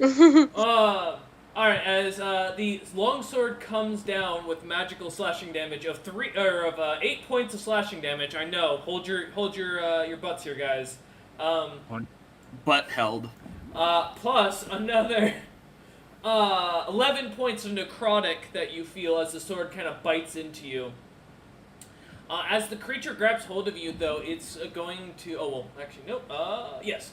It's going to, for its second action, grab its magical firebolt pendant from inside of its bag, and it's going to slam it into Key's face. Key, I need a dex save. Okay. Actually, technically, sorry, I need a dex save from everyone on the ship, so everyone other than Sigrun. Oh, Lucius doesn't have to make it, because Lucius... It's a fireball, right? Yeah. I'm immune to fire. Do I still have to roll? You don't have to roll. Nice. Nat 20. No, fucking fine, alright. You said I don't have to? Yeah, Sigrun and Lucius don't, and then, yeah, and so, okay. Oh. So everyone saves. So you take half. Fuck y'all. All right. For the first part, as this bolt of like brownish, blackish fire explodes onto the ground, you take 33 points of fire damage. Plus another, or well, half that is 16 points of fire damage. And then on top of that, another. Oh, my computer does not like those dice rolls. 25 points of necrotic damage as it expels out, which halved is 12. Actually, since okay, I didn't know about the necrotic stuff. I'm resistant. Should I still Yes, you should roll that dex. dex? Yeah, you should roll the dex save. Okay. 23. You succeed, so you're good. So only. So I have the half. Yeah. So You take you take 12 of the necrotic. Half of that is 6. Yeah, like chest. Nice. As the creature throws this fireball into the center of the group, it explodes out, lighting the ship slightly on fire with this darkish, blackish flame. You see the ship seems to start to burn slightly. Big mistake. The secondary Death Knight with its HP pool, after being prismatic orb like fucking no other, is going to turn and start running away. Understandable. And it is going to move its full 30 feet, and then it is going to cast Gate and walk through it. Okay. Counterspell. I'm joking. Oh, I was gonna say, wait, what? All right, you know, I do have counterspell. However, a reason to not let him run. Yeah. And it ends its turn in the distance. That surely won't come back to bite us. No, Lucius, never. It's not like they'd be warning the guard. Key, you're up. It's your turn. I feel like the 3 meteors was enough warning for the guard. You have a Dead Knight right in front of your face that just tried to light you on fire and smack you with a sword. Not even a powerful sword, but a sword nonetheless. So before I deal with this slight against me, I'm going to do a little thing for my party, and I'm going to cast Holy Aura. Ooh. So, okay. 30-foot of a 30-foot radius of radiance is going to come off of me, along with because it's up to how many creatures? I'm trying to pick this. Where? Creatures of my choice. Well, I'm going to choose my party, so that's going to be Dorvali, Sigrun, Lucius, Vormorn. Yep. Okay. Tyteris. He's going to go twice. Sure. All right. And so now that just means everyone who's glowing has advantage on all saving throws, and other creatures have disadvantage on attacking rolls against them. In addition, any undead that hits them or hits them with a melee attack, the aura flashes a brilliant light. The attacker must succeed a Constitution saving throw or be blinded. Okay. So that means the Death Knight that's standing in front of you needs to make a con save, correct? He's gonna need to make a con save now, as I'm going to, as a free action, present my old holy symbol and do Radiance Dawn. Ooh. You all watch as Key's holy symbol pulls out. Many those who've traveled with Key for a bit now, you've seen the tortoise design of their god. Now you see what looks to be a simple like key design with a heart, going into a heart marked onto it. As Key holds up the symbol and the light starts to glow from it. So it's a con save, you said? It's a con save for every hostile creature in 30 feet of me. So that one creature. Yeah, that one creature. Alright. Alright, that's an 18 plus 5, 23. Yeah, he makes the seed, or he makes it, but he will be taking half damage. Okay. Let's see what you got. Well, if the thing will scroll down, I'll show you what I got. Nothing for you. We're looking at 15 damage for this man. Okay. As the light kind of flashes in front of the creature's eyes, it kind of starts to take a step away, and as it seems to kind of adjust, it takes a step, or it kind of goes back to its position, ready to fight with you. All right. Bonus action: casting spiritual weapon on him. Okay. What's your spirit weapon, personally? What's the weapon of your choice? As it does change now. Originally, it would have been the signature weapon of Bastion. It would have been his dagger, but now that I've had this change, it is going to be a turtle shell. Okay. Koopa. Yeah, you watch as a little like tortoise shell like spins around at rapid pace and starts like smacking into the enemy.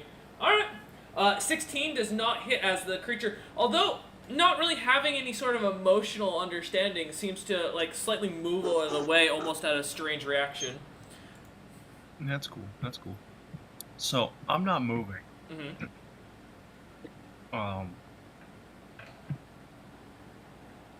So granted, that is a concentration, so I need to cast something that is not concentration. You know what?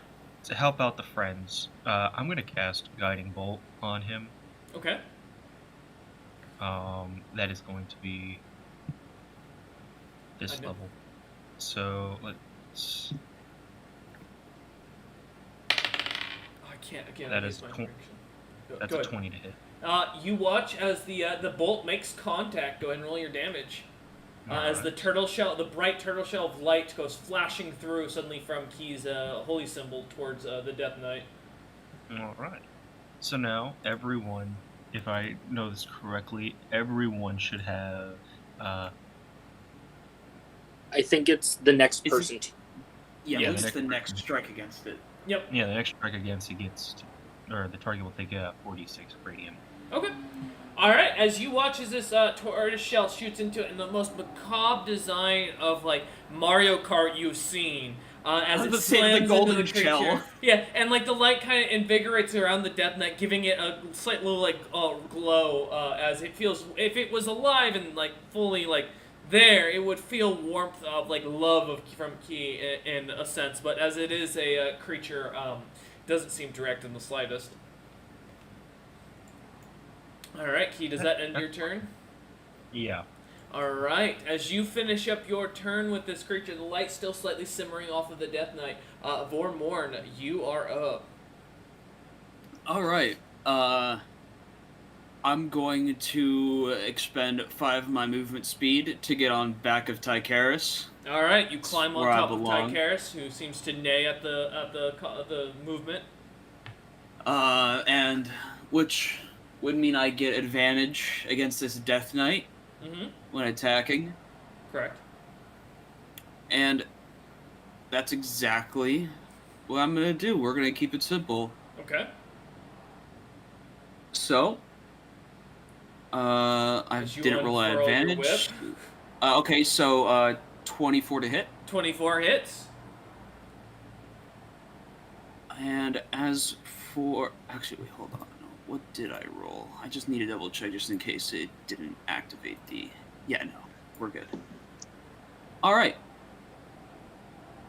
As for damage, that is 16. Okay. Plus 13. Radiant. Plus 13, as the you watch as your whip slashes into the creature for a moment, and then that same cut you watch as it kind of slashes onto its shoulder starts to suddenly glow as if the little turtle shell slams and starts shoving into it. And then as the creature doesn't seem to react in any way, but you see the wound kind of expands out slightly and starts to bleed heavier with this blackened ooze. And I'm gonna do it again. 33 to hit. That hits. Unfortunately, 1 point away from being able to crit. Almost. That crit Almost range, there. That crit range is scary. So, I will do a regular strike of 17 damage, but just because I'm feeling a little bit schnazzy today, Alright. I am going to throw on a... Let's see. Let's just say a 2nd level Divine Smite.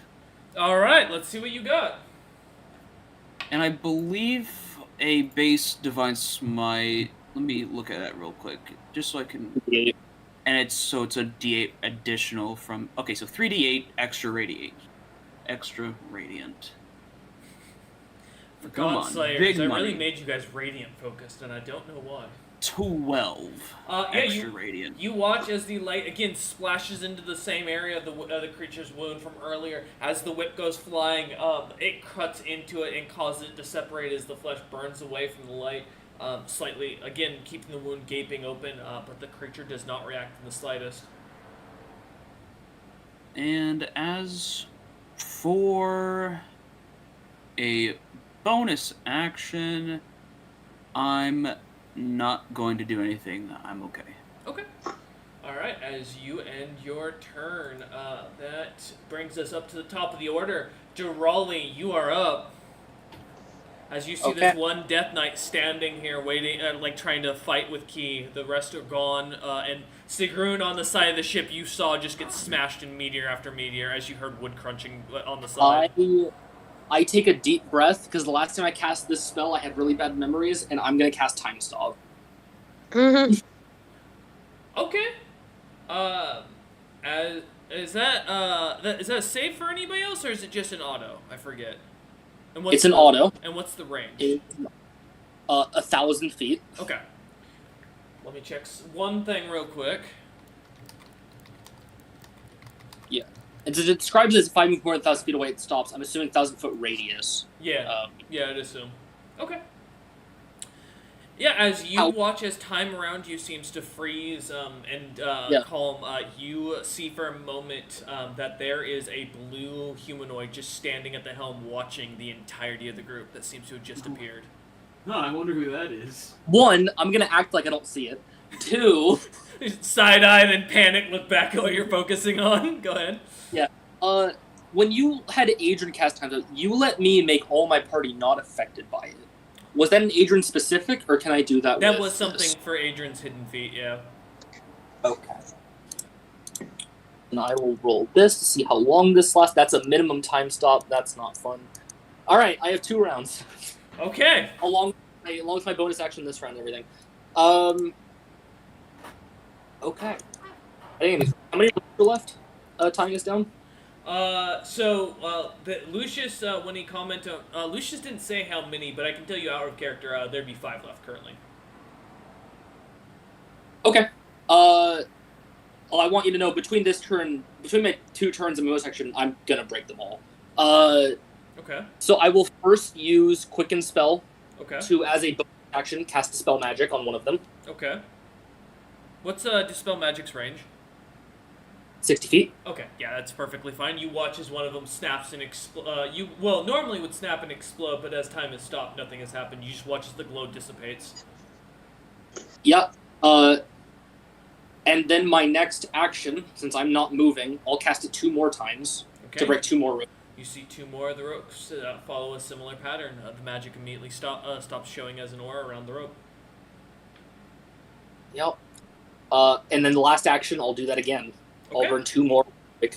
Alright, as you head back down, you go to get 2 more, leaving, or managing to get the last of the ropes. For the rest of the party, you just, as you're in the middle of this fight, minus Sigrun, who's under a meteor, the rest of you on top of the ship all just see as suddenly Durali seems to disappear and almost like little blares of sight are only barely caught by Key as they see Durali's body like moving at an extreme speed as the ropes just start exploding all around you. Yeah, and then bonus action, I'll Misty Step teleport to the helm room, and I'm gonna get this ship ready to move. Okay. As you Misty Step over to the helm, the ship immediately starts to react. You see the crystal starts to glow at the helm, and it starts to power up. You also see as a Warforged suddenly starts to kind of pulp up from under the ground at the helm, and kind of like as it shoves you off to the side. Yeah. All right. That ends your turn, correct? I believe so. Let me check. Actually, I had 1 more bonus action. What I'll do. I will activate Cavalcade. Okay. So I'm gonna heal the ship for 100 health. Okay. It bumps up to 460. My apologies, not 100. Any damaged object in Title Cube are completely repaired. Oh, okay. So I repaired. Yeah, it bumps back up to its full HP. So Yeah, so all the holes, all the paint, everyone will watch it just all fly back into place. Oh yeah, Sigrun, for a moment, as you're kind of sitting down there, like kind of breathing, holding this rock, really contemplating your life decisions for a moment, you suddenly start to hear the wood moving, and then as you hear like the crunching of it, like starting to pull from underneath you. Some of it pulls out from underneath you directly as you kind of feel it brushing against your back. And then as you kind of start to hear pieces of wood like slamming and nailing itself back down, the rest of you start to hear this as the ship starts to, in a sense, start to put itself back together. The paint seems to come back together, and although slightly a little more faded, as the magical effect has been ruined on it for that part of the painting. And because I feel like Sigrun needs it, they get all 100 of the health that goes to creatures. Welcome back up Thank to you, I HP. do. All right. That was the damage button, not the heal button. Suddenly, Lucius, you see Drolly now standing at the helm, almost a few feet behind you, behind you. All of the ropes now gone as they've exploded out, and the ship seems to be powering up from what you can see as you being at the helm seeing this. All right. Mission complete. As you shout this out loud, Sigrun is up. You do notice the wizard seems to be reacting and doing something in the distance, but we are still in initiative. The ship is alive! She's just crying out in her rage-filled mind as suddenly fucking...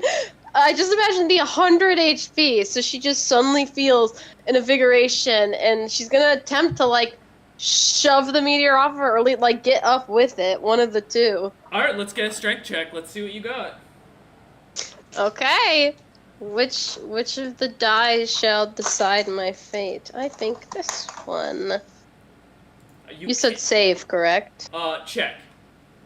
Okay. Because and it is within your check. I did check. I did look to make sure. Well, that will be let's see. I believe that's a 23. Yeah, 23. You struggle to move it. It does not move. I can't even shove it off. You said you wanted to pick it up. I was going off of your I said words. shove it off or pick up with it, whatever was okay. doable. Yeah, with shoving it off, as you start to kind of try and lean forward to pick it up with you, realizing the meteor is too heavy, you start to kind of push it to the side. It starts to kind of move the dirt away, but due to the amount of destabilized ground as the meteor slammed into the soft dirt around, or the soft rock around here, it seems to give way and the meteor moves to the side. As Sigrun, now you find yourself in this slight little crater underneath the ship, or on Wonderful. the side of the ship. How far away is the wizard? A total You said 100 feet. Yeah, he is 100 feet from you. That is both 100 feet in distance and 100 feet straight up.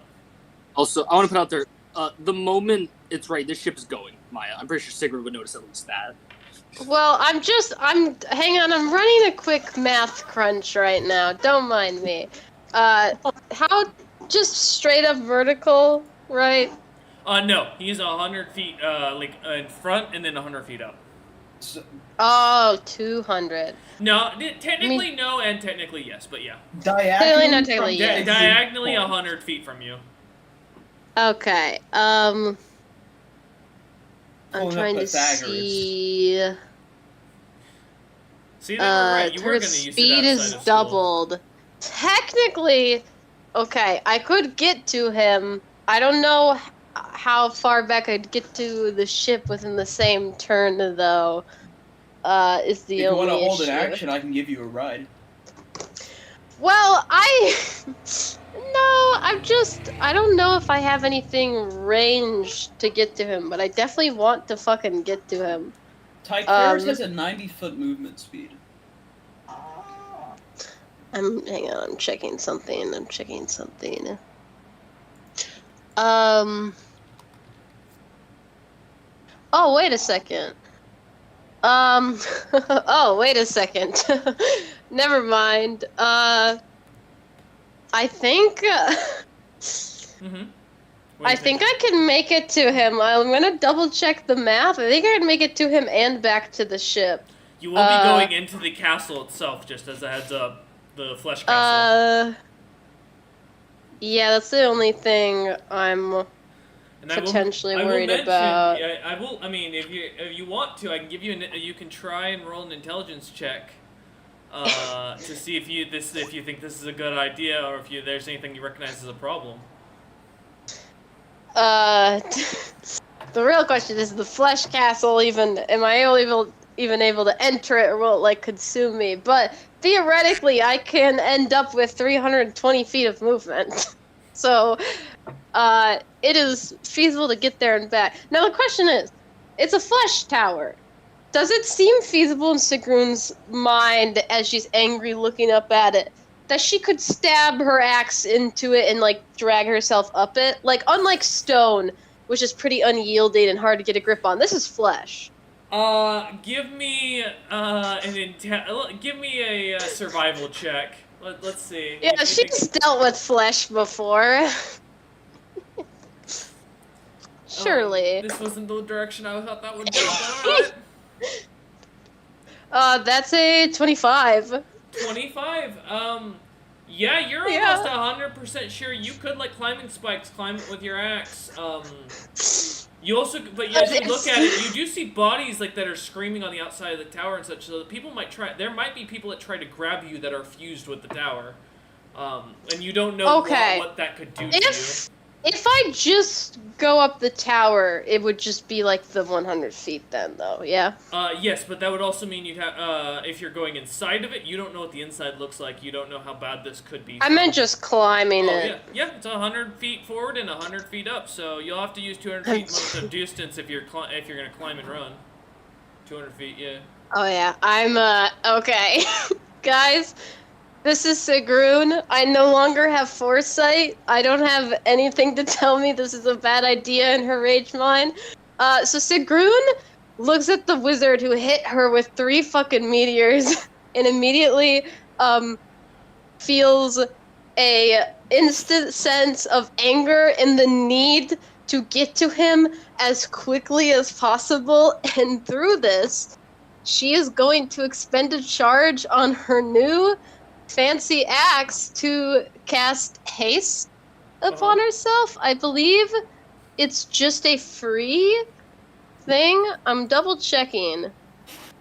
Where's the 3 times per day you can cast the spell haste on yourself while raging?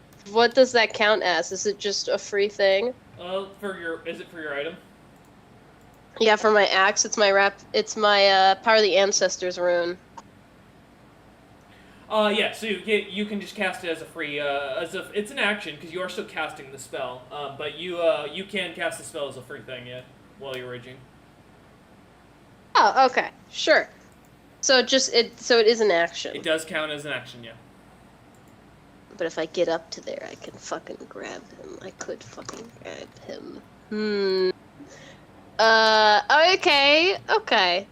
Yeah, I've already committed. Seeing this all what go did down. Yeah, you can see the moment before Sigrun does this. This is happening, by the way. This is stupid, but Sigrun's stupid. So she, cast haste as the action, and she will,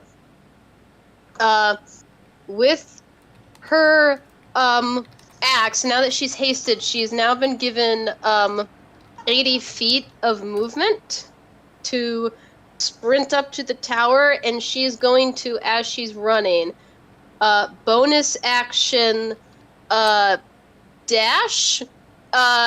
So now she will have 160 feet of movement, and as she's climbing the tower, to get up there, I will use my axe's, oh, this is so stupid.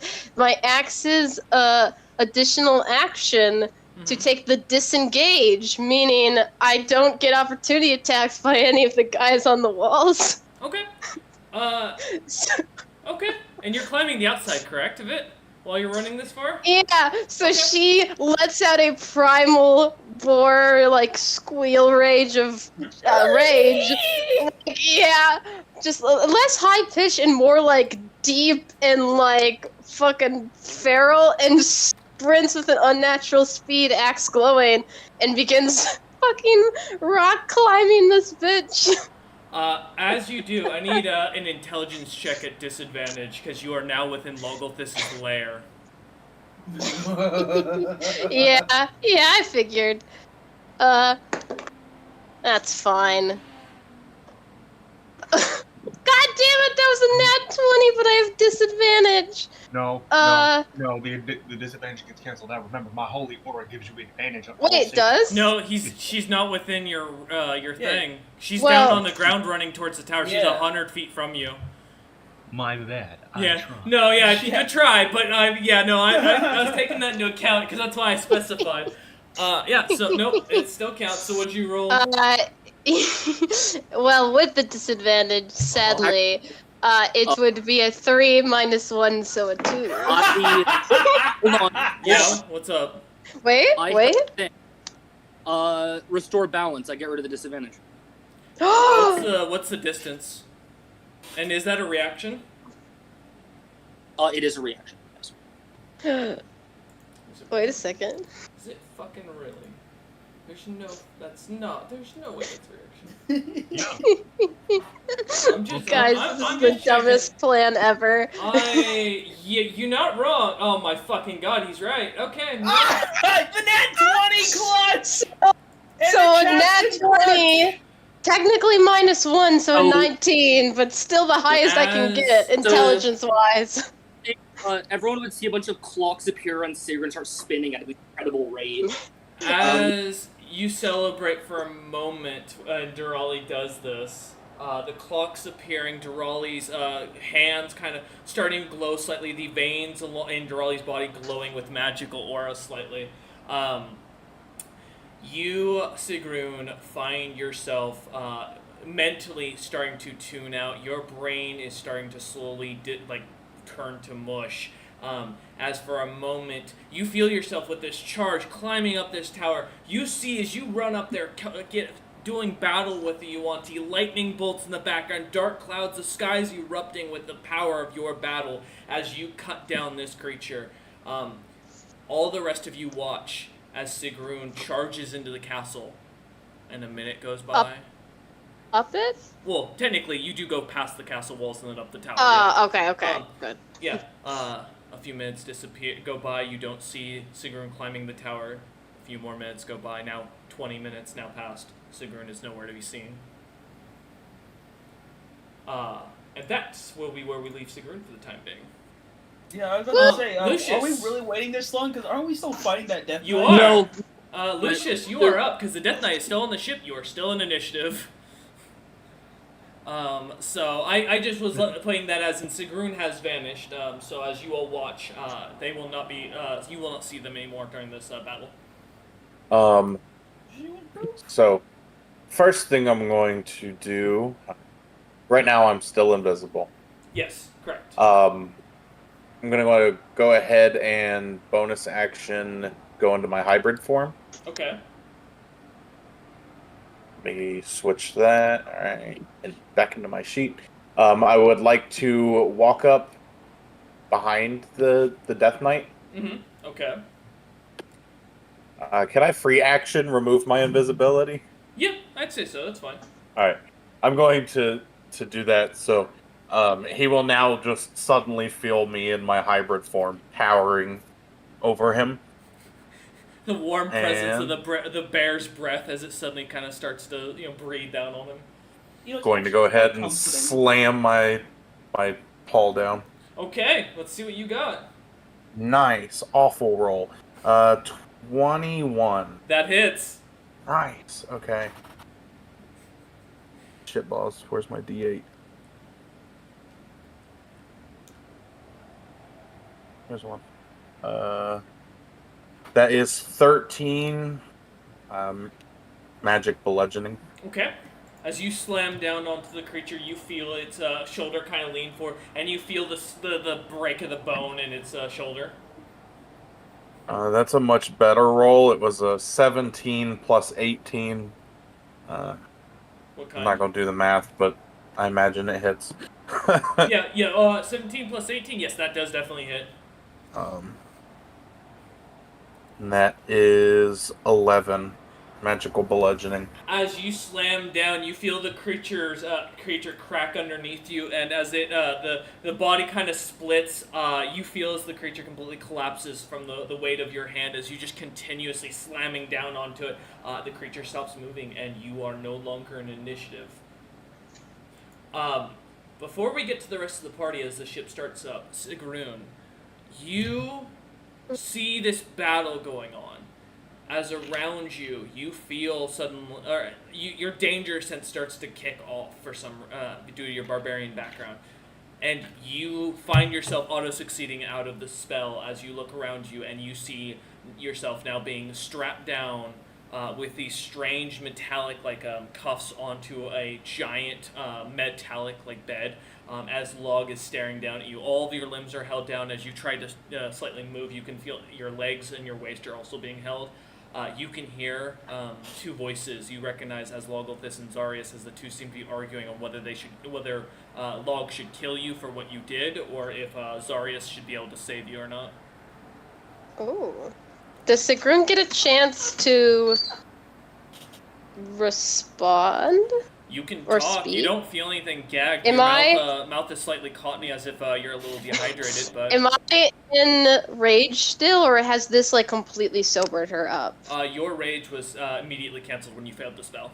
So Sigrun's snapped out of that feral rage, disoriented, looks around, notices she's stuck, and then obviously I don't think she sees them, but she hears them arguing, yes. And she's like, betrayed you. We went in to do your quest and happened to win. I never wanted to declare war on you guys. Also, your fucking wizard hit me with 3 goddamn meteors. If he's yours, I don't know. It was kind of a blur. I didn't mean to personally offend you, but I kind of wanted to kill the guy who did that. And she tries to gesture to all her meteor impact wounds, and then realizes her hands are trapped and just kind of sighs. As you do, and looking around the room, you just see a slight darkness that seems to only illuminate around you, and it's like an emptiness all around you as you hear these two voices. You hear they continue to argue now more and even louder terms as Log finally says he's had enough shouting. And as he suddenly appears in front of you, Sigrun, glaring down at you, he looks at you for a moment and goes, "Every reason is to kill you right now. I have nothing to gain from keeping you alive, and you've sincerely screwed every fucking plan I've had." As you can start to see the anger starts to boil up as he slowly gets more and more angry and then kind of brings it back down, trying to bring it back in. And he continues. Oh, go ahead. Oh, well, she had a thing she's going to say, but continue if he's still speaking. And as he looks down at you, just ignoring you, he goes,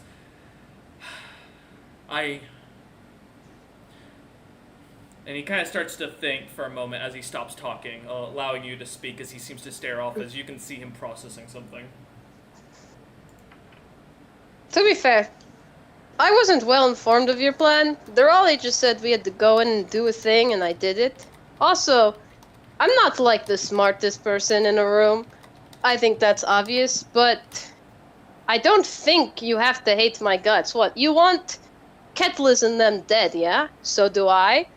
I don't know how gods work. I don't know if you guys can openly fight each other in your godly courts. I have no qualms killing them if that's what you need. That's the impression I got. I mean, you can kill me. Admittedly, I am overdue for death. But I'm pretty useful alive, or I wouldn't have been alive this long.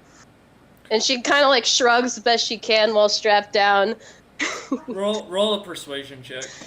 The strap I will down say, shrug. I have to check something. With this feat, anyone who has higher strength, con, or dex than you has disadvantage against all charisma checks and saving throws while I'm within 30 feet of sight. Log does not have a higher con, dex, or strength than you. Doesn't? Oh, okay, No. interesting. Logolthus is a caster. Alright. He's originally a I thought as a wizard. god he just would, but okay. No, gods I still do gain massive stats in what they use specifically. It's a charisma check or charisma save. You said check, right? No, I said it's a persuasion check. Oh, persuasion. Mm-hmm. Okay. And then I do this with advantage because of the same feat, thankfully. Gosh, I don't know which one to roll. Okay, and then that's a... So, 17 minus 1. That'll be a 16. He kind of takes a second and looks at you and says, "You want a deal. You don't want to die here, and I have an enemy. What you say isn't wrong. Your value to me. Killing gods would be great, but I could get that from anybody else. Truly, you are about as useful as any other adventurer at this time after all you've caused. And you've already betrayed my trust and what I asked you all to do once before. But I'm in a good mood. Your lover speaks well of you, and I have no reason to distrust someone of your capabilities. So I'm going to grant you a gift this time. You're going to sign an oath with me of sense. Not a you're swearing as I'm your god. You're going to make a deal. Your life is forfeit if you do not manage to kill the other beyond gods besides myself and Zarius. Ah! That was the plan already. I'd shake your hand, but I'm, He smiles restrained. and goes, "Oh, don't worry, this is going to hurt even more." And he starts to carve his symbol into your chest slightly. And you start to feel the excruciating pain. Give me a con save, actually, though, because given your Okay. thing. Alright, I can give you a con save, no problemo. Not my best roll, 18 total. Pretty shit roll on the die, though. You feel the pain as he carves this, necrotic energy into your chest, basically killing the cells around it. And as he does so, you see a design on and it starts to glow for a moment and then fades away as the skin reheals itself. And he looks at you and then goes, "If you betray me, that won't just kill you. That will kill everyone within a 10-mile radius of you. I want to make this clear. You will do what I want this time. Remember that, because this is a gift I'm giving you. I'm giving you your life back." And he kind of takes a minute to look at that, and then he snaps his fingers as you find yourself suddenly back in the ship as it's floating above the fucking castle, as he doesn't even take a second to let you process or do anything. Yeah, as you shout this out, kind of waking up aboard the ship. Yeah, she was reaching for Zarius as she's teleporting, appears on the ship, and I think stumbles forward and goes, "Fucking gods." Maybe next time you shouldn't run into their fortress. For the rest of the party, as you all watch Sigrun run off, for a moment, taking a second seeing this, you see as a gate suddenly appeared a few minutes later, and Sigrun's body just kind of got tossed out of it from with some sort of strange bony hand that seems to just have grabbed Sigrun like it was nothing and thrown her through onto the ship. As you all saw this, and then waking up unconscious. But the ship starts to float, is floating in the sky. You see the wizard has stopped casting down meteors and seems to have gone back inside the castle. But the ship is just kind of floating a few, about, I'd say 50 feet above the tower at this point. Well, new plan, or not new plan for me, but to add to the list of things that need to do. I've got the deal to kill the Beyond Gods, -2. And she, looks down at her chest where the healed scar is within her fur, kind of, pokes at it. There's nothing there. Yeah, you don't see the original marking. You see your other battle scars. My other scars, yeah. Alright, if that's true, what did we learn this fight, Sigrun? Fleshy castles are not fun. Also, not to run into a Beyond Gods lair. To be fair, I forgot in the moment of battle that was his lair. I was in a rage. You can't hold that against me. The whole point of the rage is to turn off the brain and to kill things. I'm just gonna get the ship. Listen, I have no qualms. Getliz is a name on my list I plan to help Lucius if he did not himself take out. And as far as I'm aware, the other gods probably despise me now because of this whole Lord thing. They have it against us anyway. Kedlis made it very clear when we got our Kedlis stuff. deserves judgment for her crimes against the races of man, and perhaps the others do. But I will serve just punishment for just crimes. As you kind of say this for a moment, all of you suddenly start to see a vision at that mention Vormorn. Oh, foresight! No! And you start to see about half a year back as an entire thing, the entirety of the nation of the High Elves and Mountain Elves are just being destroyed by a massive horde of dragons, just decimating and burning and killing anything and everything in their path, seeing the lands reduced to nothing but ashes. As these dragons continue to go over. For a moment, you also see a flash in the distance of these dragons being chased by a giant, phallic rock of a stack of rocks with a weird painting of a giant green orc laying on a couch, half naked, holding his finger out, and chasing after the dragons in that direction. But then the scene cuts back for more, and you get the feeling that those were Kedlis' descendants. I mean, man, Kedlis is not good. I put my hand on my temple because I recognize that fucking person on the painting. For a moment, you think back and you see your greatest art students, truly. I'm just like, God, you know what? Fair enough, Daka. She just says to herself and then walks up to another part of the ship. I mean, I believe Durali would have seen Daka also pick up one of the Lord items, right? Yeah, Key, for a moment, you start to recognize, you've heard about this ship. This has been going around in rumors recently about something about that ship. Sorry, what was your question, Morwen? I was about to say, because Durali did notice Daka picking up one of the Lord items. Mm-hmm. Yeah, so as you all find yourself still on the ship after seeing this vision. Okay.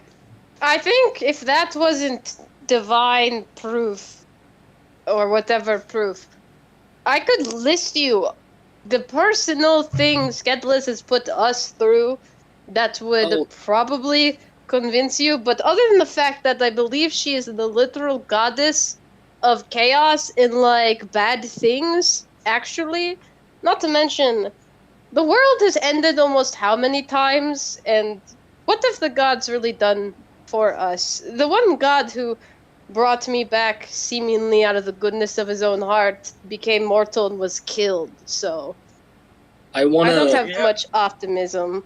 I want to reach into my bag and pull a drawing of me and Daka and be like, that wasn't divine, that was just Daka. That was just Daka. You see this tall, muscular green orc who looks to be very smiley, covered in purple clothing, head to toe. Oh, he was there with us during the Lord thing. Yeah, he's an old friend. That is good. That is good. Interesting space shape. You absolutely may not. This is mine. As Key kind of points up at the painting. Yeah, I only have one, and this is mine. Could you not paint her a copy? You're pretty good at it. Also, I will say, as you're having this casual conversation, Lucius, your sense of smell from your passive, you can smell there's a stowaway on the ship somewhere. You're picking up the scent of. I am going to start searching. Yeah, you smell something familiar yet slightly undead scented. And very ash and brimstone smell. I'll follow him. Yes. All right. As the two of you start to kind of go down into the ship's belly, kind of heading through, you come to the cabin, seeing the traditional what you'd expect having a higher end magic item or ship, seeing the magical doors that are all set up to the individual users. And then in one of the corners, you see a little hammock has been laid out that you can immediately recognize as fully magical, and it seems to have some sort of light enchantments on it. And in the bed, you both see a very short Loxodon just laying there completely asleep. Oh, it's fucking stumpy. Okay. But since Vormorn could see into the future a bit ahead of us, how does he react? 6 seconds. Vormorn didn't go down there with him. It was only Lucius and Drali. Yeah, Vormorn's still up the top, so he doesn't know. He doesn't know. He won't know until they come up if they bring it up. But yeah, you just hear. I'm gonna just pull the blanket over Stumpy and tuck it in. As you kind of go over and give me a sleight of hand, Lucius, to see if you actually wake him up at all. Let's see what you got. I think he's a deep sleeper. He sleeps like an elephant, you know. Oh, that's a nat 20 for a 21. You managed to, because he's half conscious and he knows he's not in danger, and none of you are a threat to him in his mentality. You managed to kind of walk over and pull the thing over, and you just kind of hear a slight snore pick up, and then a slight whisper of, "That's right, you dragons. I know I took your head, now I'm gonna take the other ones." As he makes a chopping motion with his hand, as if he's holding a knife.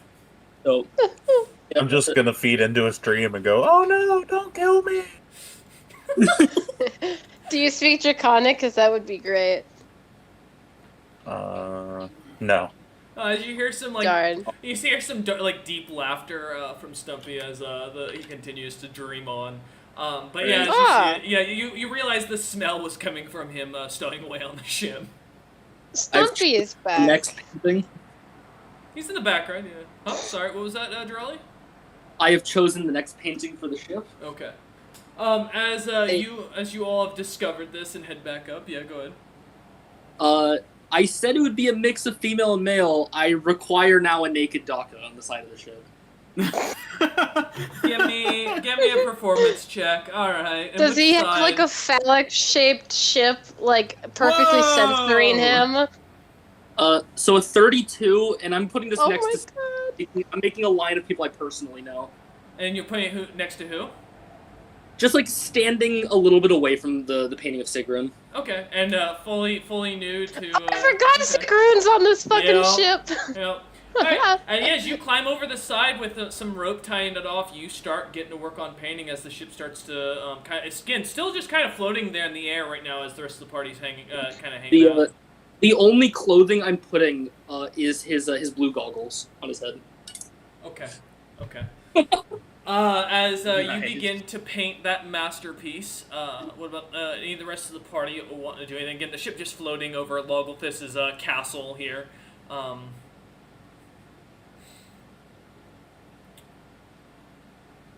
Give the party. I got nothing. Okay. So, the ship continues. Can you to repeat float. that? I cut out of it. Oh, I asked if anybody else in the party had anything else they want to do. As the ship's just floating here, Durali on the side is painting. The ship's not moving, so you guys are just standing, kind of. I think Sigrun's inspecting where the carving was, but can't see it, and she's kind of frowns a bit at it. She doesn't like the fact that she can't see it. And a question for you. All of my zealot stuff have been divine damage I've chosen. Did Legolas's god death stuff alter that, or is all my stuff okay? Your stuff's fine. Yeah. It was okay. Because there is the option for zealot to do necrotic damage, and I wasn't sure if that had changed it. No, you didn't make a devout deal or anything. You just basically, in a similar thing of how a fiend may give you a quest to do, to take out someone that's bothering them, they'll offer you a contract to guarantee a payment. It just means that he's giving you something to guarantee he gets paid and you get paid, and you do the deal okay, cool. Asks. So. Then I think she just sighs, and she'll go to a corner by herself and take out the fake Zarya signet ring, but it looks like an exact copy out, and she's gonna think at him, kind of praying because he's a god, and I'll PM you what she thinks / prays. Okay. Because she's not saying it out loud. Okay. Lucius, what about you? Yeah. While Sigrun PMs it to me. I feel like there's a lot of 12 Lord interaction going on here. Gonna be keeping my eye out, making sure nothing crazy's happening. You do feel the distance presence as far as that goes, that there's something crazy going on far to the south, as you can feel both the Core Monarch and the Orc Lord himself all far down south doing something chaotic and dangerous. But besides that, you get no other foreboding around you. Cool. Alright. Key?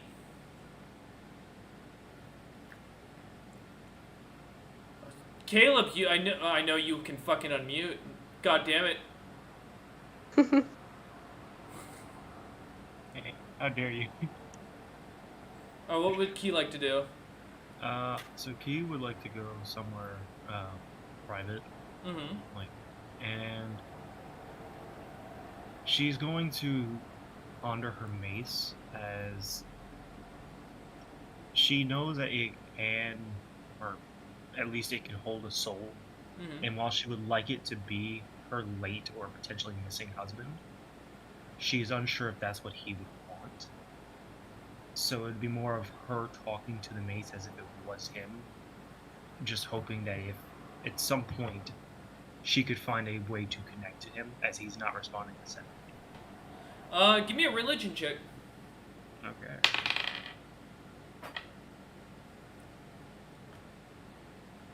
Wow, okay. Almost had a 16. They said 3, so I got a 10. You for a moment see a slight vision that starts to fog, and you see your husband currently looks to be chained up in a dark room, and then the vision immediately fades. I immediately try to focus in and try and figure out where that might be. Okay, give me another religion check at disadvantage this time. Alright.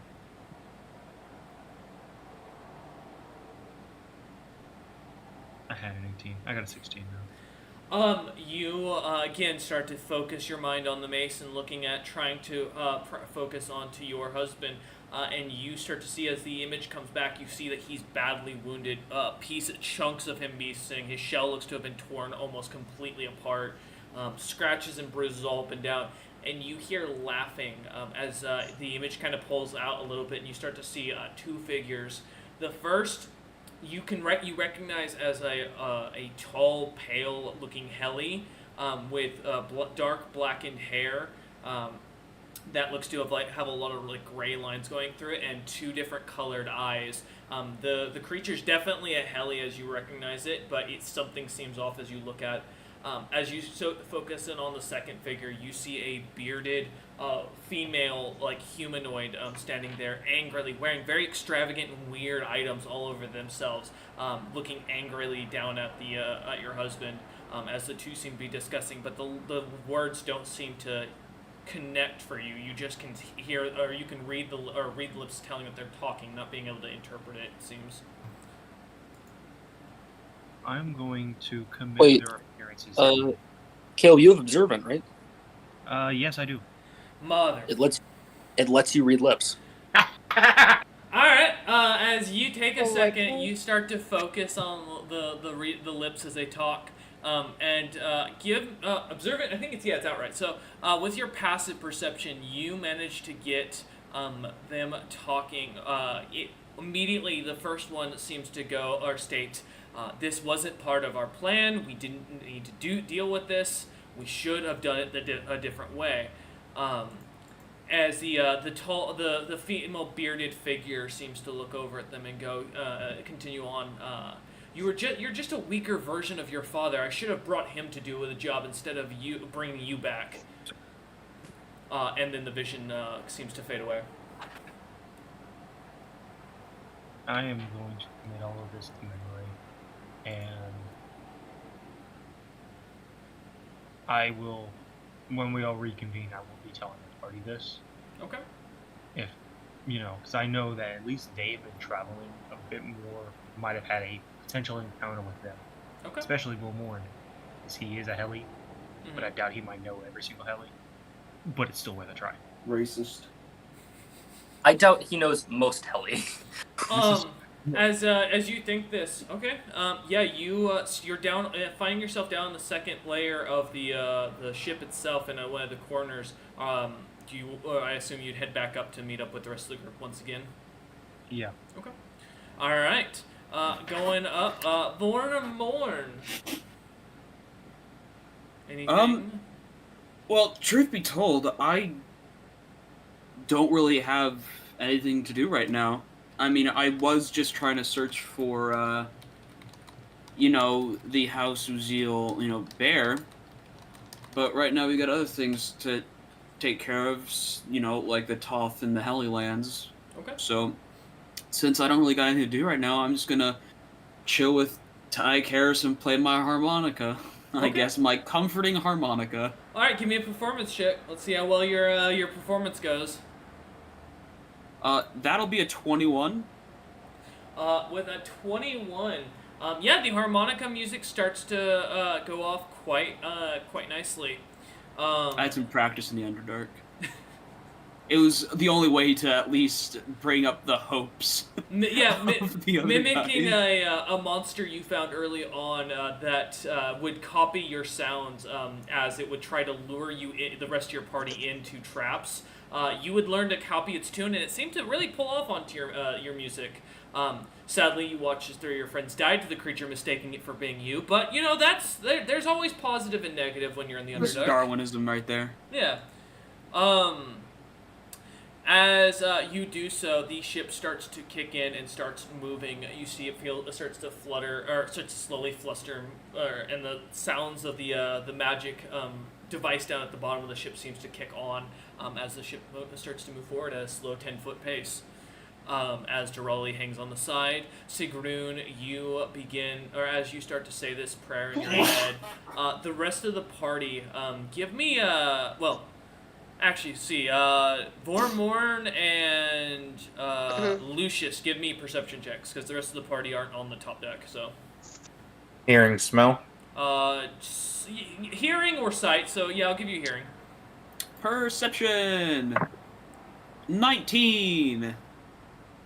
Okay. Oh, actually, do I get advantage? Because I believe I saw a foresight. 22. Yes, you do. Yep. 22, yep. You see this a little bit before Lucius does. Yeah, 19. 19. As both of you for a moment, you suddenly see, with Lucius hearing this as his back's kind of turned, focusing on something else at the time, coming up the stairs, not expecting to see what he does as he turns away. But as you're kind of sitting there, Vormorn, off to the side, you also notice out of the corner of your eye, a beam of bright yellow light seems to appear in front of Sigrun for a moment, almost blindingly slow, in front of you both as the ship's lurching forward. And Sigrun, as this happens, you see Zarius' form in like a very sad look on his face as he just seems to kind of put his hand on your shoulder and then move his forehead towards yours. And as you make contact, you feel warmth from the light, and then it seems to fade away again. Oh, so as that happens, she of course allows him to press her forehead to hers, closes her eyes, and as the light vanishes, Vormorn, with his perception, would see just for the first time that I think anyone has seen Sigrun, but especially for him, a tear rolls down her face, and she takes in a big breath and kind of toughens herself up in the way soldiers and warriors do, where they know to bury things and to put on a strong exterior, and pockets the ring she was holding during this, and gets up and acts as though nothing is happening as she kind of surveys the area. That's beautiful and all, but Vormorn is still remembering when Zarius flattened Dragon's Gate. He's on the chopping block in my end, for sure.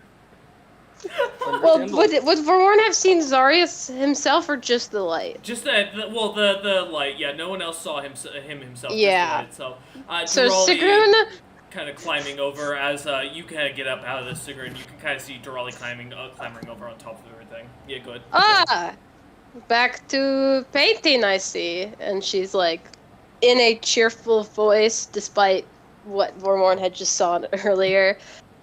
And she's kind of forcing herself to smile a bit harder than usual. Despite everything, and all of her court background, Durali only has a +1 to insight.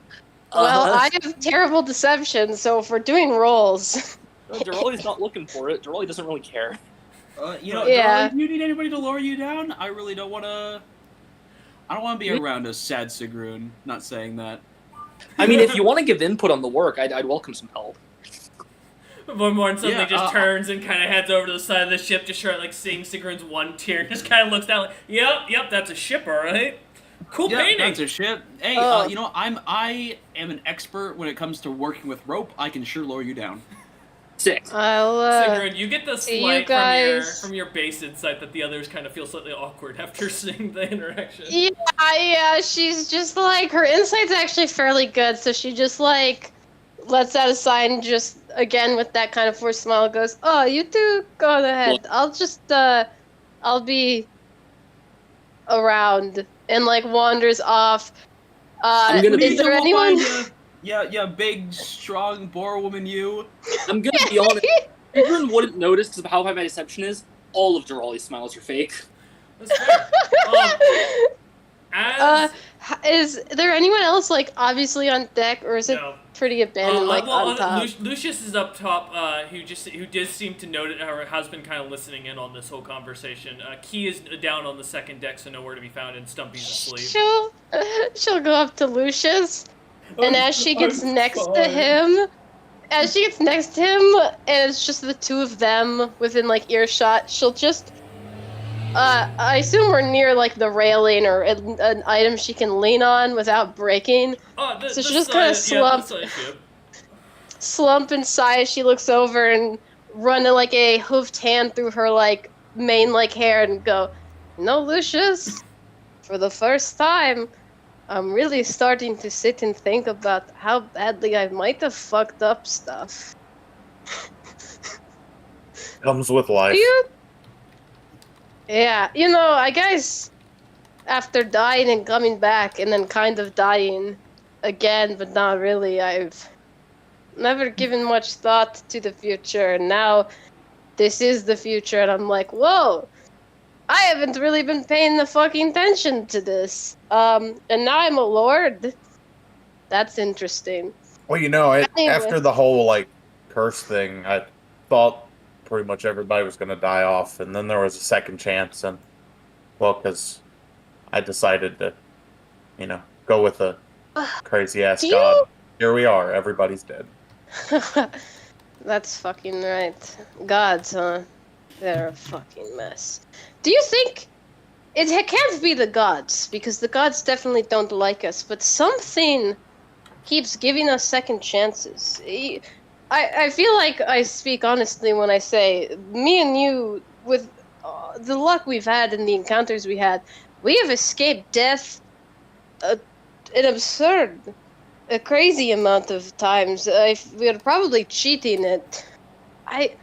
It's hard to think why, other than, I guess, how do they say? Dumb luck? Beginner's luck?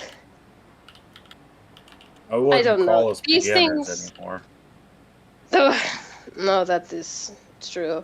I don't know. I don't know the name of this type of thought, but thinking about lives and the what ifs in the universe makes my head hurt. I just anyway, try not to think about it. I'm planning to get fucking wasted right now, and I wanted to invite you because you are my best friend, and I know you also like to get wasted. As you say this, Lucius, behind you, or in front of you, you see Sigrun kind of like facing you at this point. You see Tycharis is slowly like tiptoeing like right behind Sigrun, and at the mention of booze, the warhorse's head like kind of like flips up in excitement as it's kind of like waiting behind you, nodding its head up and down at you, Lucius. Yeah, I'll come along. So she will, as you two get set up somewhere, I imagine on deck, will pull out her last vial of Dream Lily and the 4 remaining, or well, I guess wouldn't be cups. What she has left of her drowse poison alcohol left of the bottle she has opened. So she like sets it on the table, gets her vial of Dream Lily, and she'll fucking take a shot. If I recall, it doesn't affect her because of her axe, but she's still taking it. You see as you grab it, Tycharis kind of like pushes and nudges his head against you, trying to get involved with this. Hey, I'll also take a shot of it. You want the cup? Want the cup of the alcohol? The warhorse neighs at you impatiently. Okay, open your mouth. open your mouth, and she'll like You see it like pour slightly opens.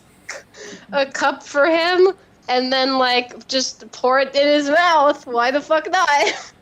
As you do, let me pull Tyker's stats.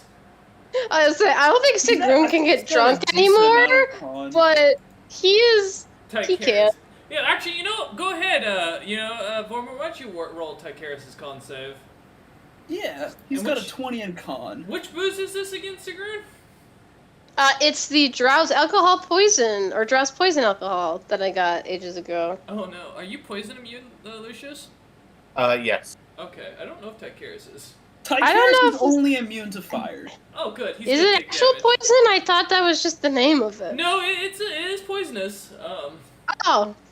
It's okay. Like you've been drinking poison, not the actual alcohol. Alcoholic poison. It's alcohol with poison spiked in it to kill people, but yeah, it's still poison. This is an extremely so I say Sigrun? Sigrun wouldn't know because she's poison immune every time she's drank it. Yep. Alright, so Tyker 22. 22. He succeeds, so he'll only take he'll take half damage. Let me roll the half. Let's think of it this way though. He's definitely gonna have his fill for the night. Man, I rolled the literal minimum. He takes 5 points of poison damage, Aaron. That's not that bad. I literally rolled a 1. I legit, I'm so mad. Okay. Alright. That's hilarious. She offers a glass to Lucius if he wants it as well. Yeah, I'll take it. Cool. And then the last 2 glass worth in the bottle left, she'll just fucking chug it. My Daka recently got his own supply of Drow blackberry poison and the regular alcoholic drink. He got both. Nice.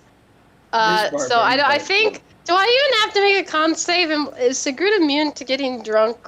Yeah. At this point, I would say you're very used to it. So she chugs it and then realizes she can't even get drunk anymore and gets sadder. I can't. Well, not on something that weak. You need something even stronger now. I'll slide a little bit of Dream Lily towards Sigrun. I did take a Dream Lily vial. I don't know if I have to roll for that. Would that also count as poison? You'd have to do a con check. You're not immune to its effects. You just won't be poisoned by it. Okay. It's not a poison. Okay. It just gives you disadvantage on Con check. That is a 19. 19. Yeah, easily succeeding it. The DC isn't very high for it as you start to drink taking shots of it. Lucius, I can't even numb the pain anymore, Lucius. She's like got her heads in her her giant head and her giant hands just. As you start to cry for, kind of really starting to get into it, the rest of the party starts to kind of come up and gather. Minus Dumpy, who's still out cold down below. She's not outwardly crying. She's just having an existential crisis, as Lucius and the horse are getting fucking crunk on her alcohol, and she can't. You all watch as you all kind of start to gather together. You watch as the sun seems to almost slightly speed up, as if it's starting to quicken. You see Keen on the corner or next to the staircase going down is sitting there praying, casting some sort of magical ritual. Some incense lit, and seems to be a magic circle has started to kind of expand around the ship. But as you see the sun starts to set almost extremely fast, you see the moon does not rise. Key kind of snapping out of this almost immediately. Key, you having no idea. Give me a religion check, actually. Let's see some rolls here. See if you do have an idea, actually. 16. Looks like the dice are not gonna do that. You feel divine energy is suddenly at play, and it's powerful, but after what you felt in recent, it's not potent, as potent as you think. And as the sun seems to go over and the entire sky seems to erupt in darkness, you start to see these strange little white lights popping up almost all around the sky as your ship starts to rise up higher and is making good time heading towards the Helilands. You see these strange white dots popping up, floating up from the beneath you from all around cities, forests, all and such. And then suddenly, as this you all start to kind of go to this edges and noticing this, a bright light appears on the ship, glimpsing down, and Terra is standing in the on the ship's helm. in a little bit like a fancy like golden toga, very well dressed to the nines, very similar to what she wore when she was very young. She I'm looks pulling all of my belongings closer to me. you see a slight smile as you can see her kind of glimpse this. That wouldn't stop me if I wanted your items. That's cute. She I know, just trying to give myself a chance. She comes forward, and the smile seems almost immediately turned to grimace as she starts to warn you that Zarius is preparing for something that will break this world if it's not dealt with. You're welcome to explain to state what I told you, Cheston. Yeah, just that last thing you told me? Yeah.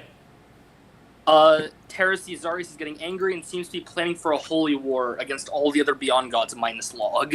Zarius is going to the full offensive. As Terra kind of explains this to the rest of you, like with shakingness in her voice, she kind of makes this clear that this is something that is supposed to be against the rules, that if he does this could break the world, in a sense. Sigrun, hearing this, just kind of tightens her grip on the glass she has in her hand, probably accidentally cracking it with her strength as she's not aware of it, and just goes, well, sounds like I've got my work cut out for me. As you say this, Terra also kind of points out and looking over to the side and points to the lights that you are all saying this and says, those are the souls that Zarius is summoning up to create an army. And she starts to point towards a specific area. And Lucius, give me a perception check, just sight-based, but I'll give you advantage. Okay. Are they like actual souls right now? 16. As you see where she's pointing, you notice that's the area where the majority of your family was homed last you recall. Was staying, and she points over there and goes, that lot specifically have made an offer to Logolthus in exchange for their service to Zarius to do what this is going to do. Terra continues to explain and explains that Log is not going to be helping in this situation as he has his own plans, as she assumes, but Zarius has gotten has made an offer and is going forward with his plans. She kind of pauses for a second, looking over. Kind of seems to kind of play with one of the lights that floats up, and you see like a little girl, like a little female dwarven girl, smiling and playing around in the little circle of light. She just kind of looks. Terra kind of smiles at it as she kind of shoos it away, or kind of blows it away off of her hand, and goes, "The world's ending, and it's not going to be a pretty place going forward. I hope you do what you need, do enough to save this world before it ends. Good luck, adventurers." She kind of gives a smile at you all, and mentally thinking, I've always wanted to say that. She fades away into the light. So the white dots around us are souls, then? Yes, that are floating up from below. Can Sigrun take a look to see, like, what are all the souls near her? Most of you, I'm gonna say without perception checks, you all can pretty much notice these seem to be random. As you're floating over different land, as the night sky is kind of still going on, you are seeing these little souls popping up from different areas. Many of them seeming to be similar to the races that are common in the area. One of them kind of catches your attention as, for a moment, Sigrun, as specifically as you look at this, and you see a strange soul of a fire giant who looks to be like angrily leading an army against dragons as he like leads a group of heroes, and you see as he seems to be like, you get the sense from the soul is ready to finally do its service once more. I wonder who that could Do be. any of the souls look familiar to me? That was my question as well. Yeah, as you look about, Lucius, you start seeing family members of yours start to kind of seem to slowly kind of coming towards the ship. The souls seem to kind of draw towards it naturally. And you start to see, finally you see that your family members were happy before they died. They seem to have been celebrating at some sort of feast when all of them just suddenly felt their lives end. you get the sense as you kind of the souls seem to kind of come around you of both this warmth of love and celebration of what you've done, but at the same time you feel this like sense of they feel they have a duty now to take these other gods and get rid of them for what they did. Do I see or sense any of the like higher up, more powerful members of the tribe?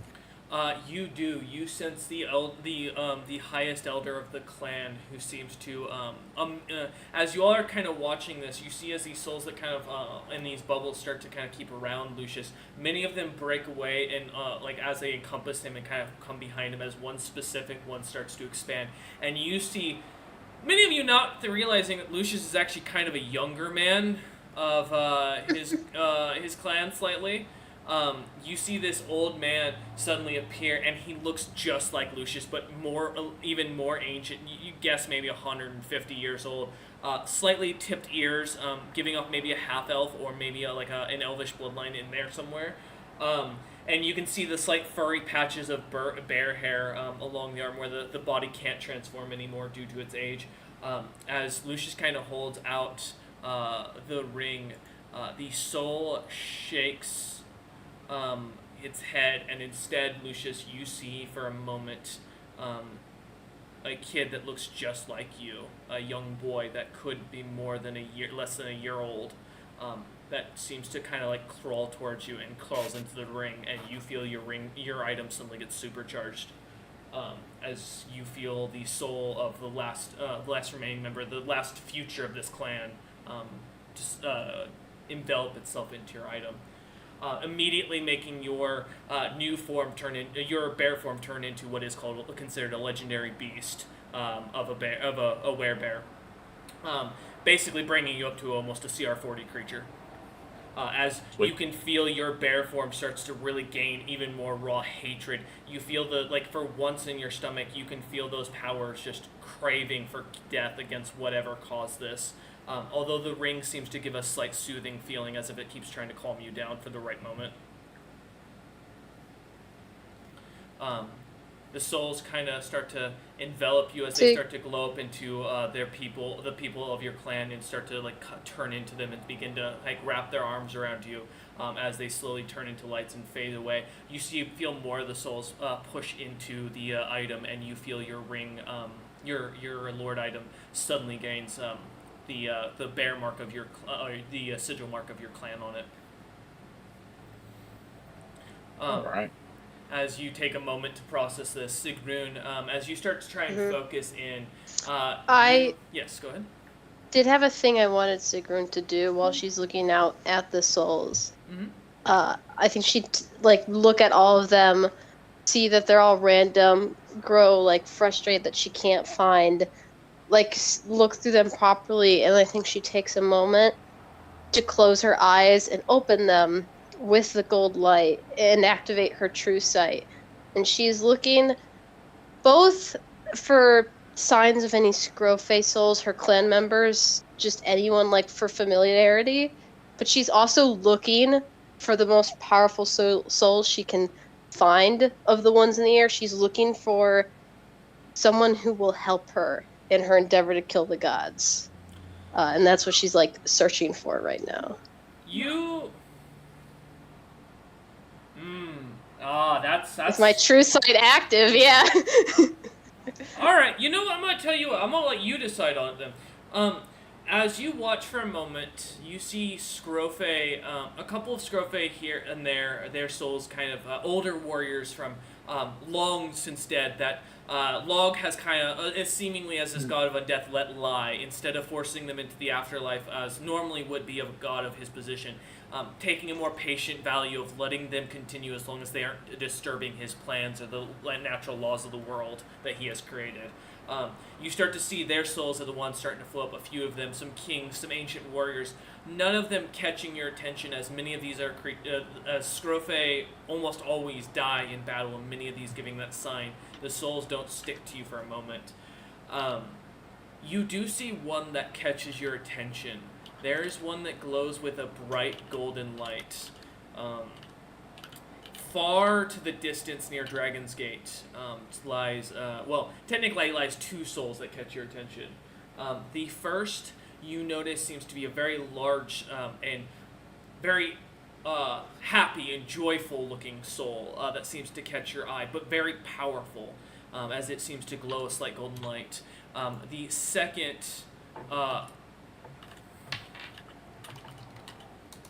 one sec. Hold up. I've been given a message to answer someone has asked me, and I want to make sure I've got this correct before I give you the full description. Okay. Cool. Okay. You see, 3 souls. My apologies. The first being this large, very powerful creature that seems to have, you can feel its lifeline was ended shortly, and it seems to want to regain its something, like it has something it needs to prove.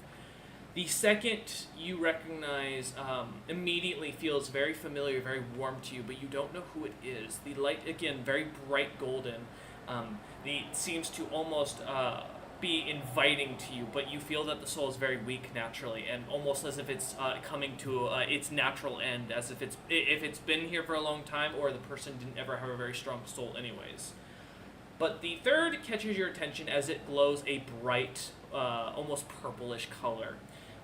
You see, in fact, as you look on, the rest of the party even kind of seems to focus toward this Miathus Lucius, who has his moment. As this light is so bright purple, the arcane energy coming off of it from the town of as it floats over Dragon's Gate, you can feel it's angry and wants payback, and it is extremely arcanely charged. You'd guess this is probably the most powerful soul that is currently being harvested at this time. A creature that seems to be giving itself up, not because it wants to be just or helpful, but seems to be looking for payback against the gods themselves. And you specifically can sense its hatred for all things divine.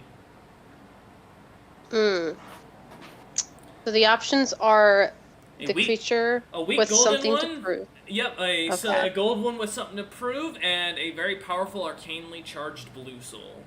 So you said the weak gold one seemed familiar. Do I get a sense of it's familiar like someone I met who has died, or familiar like I am tied to this figure but has never, like, met it? I can't give you more than that, based on the fact, and based on your... Am I able to, like, get the ship closer to invest? I mean, yeah, if the party has no issue with you turning the ship. Well, I mean, Sigrun plans to go up and try to turn the ship anyway, so unless the party tries to, like, stop her from going closer. I'm controlling the ship. I hope you ask. Oh, well, yeah, if you're actively controlling, she would ask. If no one's at, like, the helm, then she would have. You can, so Sigrun? As Sigrun walks up, you can see her eyes are glowing gold, so you can definitely tell it's true sight that she's cast on herself when she comes up to talk to you. We'll just cock my head and her. It's hard to describe, but this is important. Can we go towards those souls? And she'll point to where Durali can even see. Yeah, Durali, like, you see this very large, bright blue one that you get a sense of forbearing from this. This is not something this is still dangerous even at your current capabilities that you can feel is coming off this thing. It's powerful beyond measure, but it's giving off danger senses to you. There's something that's familiar. I'm gonna use, like, the calls across the ship and just say we're taking a bit of a detour and turn the ship. Okay. Sigrun gives you, like, a very thankful nod and goes back to, like, where the railing is to get a better view. The ship starts to speed in that direction as you lot go there. You start to see more smaller souls popping up.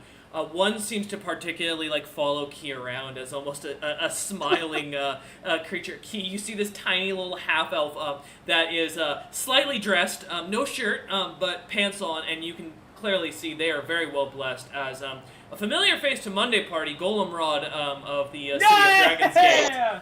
What a guy. Seems to kind of, just because Key, given your lord position, you see how the soul kind of seems to favor being around you. Not trying to, like, offer its services, just more of it's almost a familiarity to you, as it's trying to keep a state action. And it just follows you around for a bit as it does so. Love the guy. Yeah. I'll smile at him. Alright, as you you feel the warmth, but as you get closer, Sigrun, you can see there are thousands of souls just floating about, but these three, as you get closer, you can't get close enough to get within range, as the third bright purple one seems to continue to almost give energy off that shoves the ship slightly away, not allowing Drolly to get any closer, as you get about 100 feet from where Dragon's Gate's crushed remains are. Do I get a better view / feeling / vibe All three of the other two? The other two you can now clearly see are smaller than the giant purple one. But the weaker of the two does definitely get even stronger a familiarity to it. Again, you're not sure with your arcane abilities. In fact, you can't make the DC. So Sigrun will speak in giant, at general in the souls, but directed to the one that seems familiar. In giant will go, "Who are you? What is your name?" And see if she can get any kind of reaction or response, verbally or visually. As you do, you see the purple one shoots some sort of arcane energy towards the weaker, and it seems to diminish slightly more. As it tries to, as the soul seems to draw your attention, or trying to draw your attention away from it. So the purple one is definitely trying to get my attention. Then is Correct. the vibe I get. Yeah, and you, I said, you can sense the powers even stronger. Actually, Drolly, you're a full caster. I am a full caster. Give me 20 level sorcerer. Again, I know you hate doing it, but give me an Arcana check. Oh no. I gotta ask. Still not a wizard. Yeah, due to the strength and being 20 levels, do I have advantage? Sure, I'll give you advantage. Okay. Yeah, let's go. That's fucking incredible. What did you roll? That's double nat 1. No Honestly, cast foresight yourself. Cast foresight.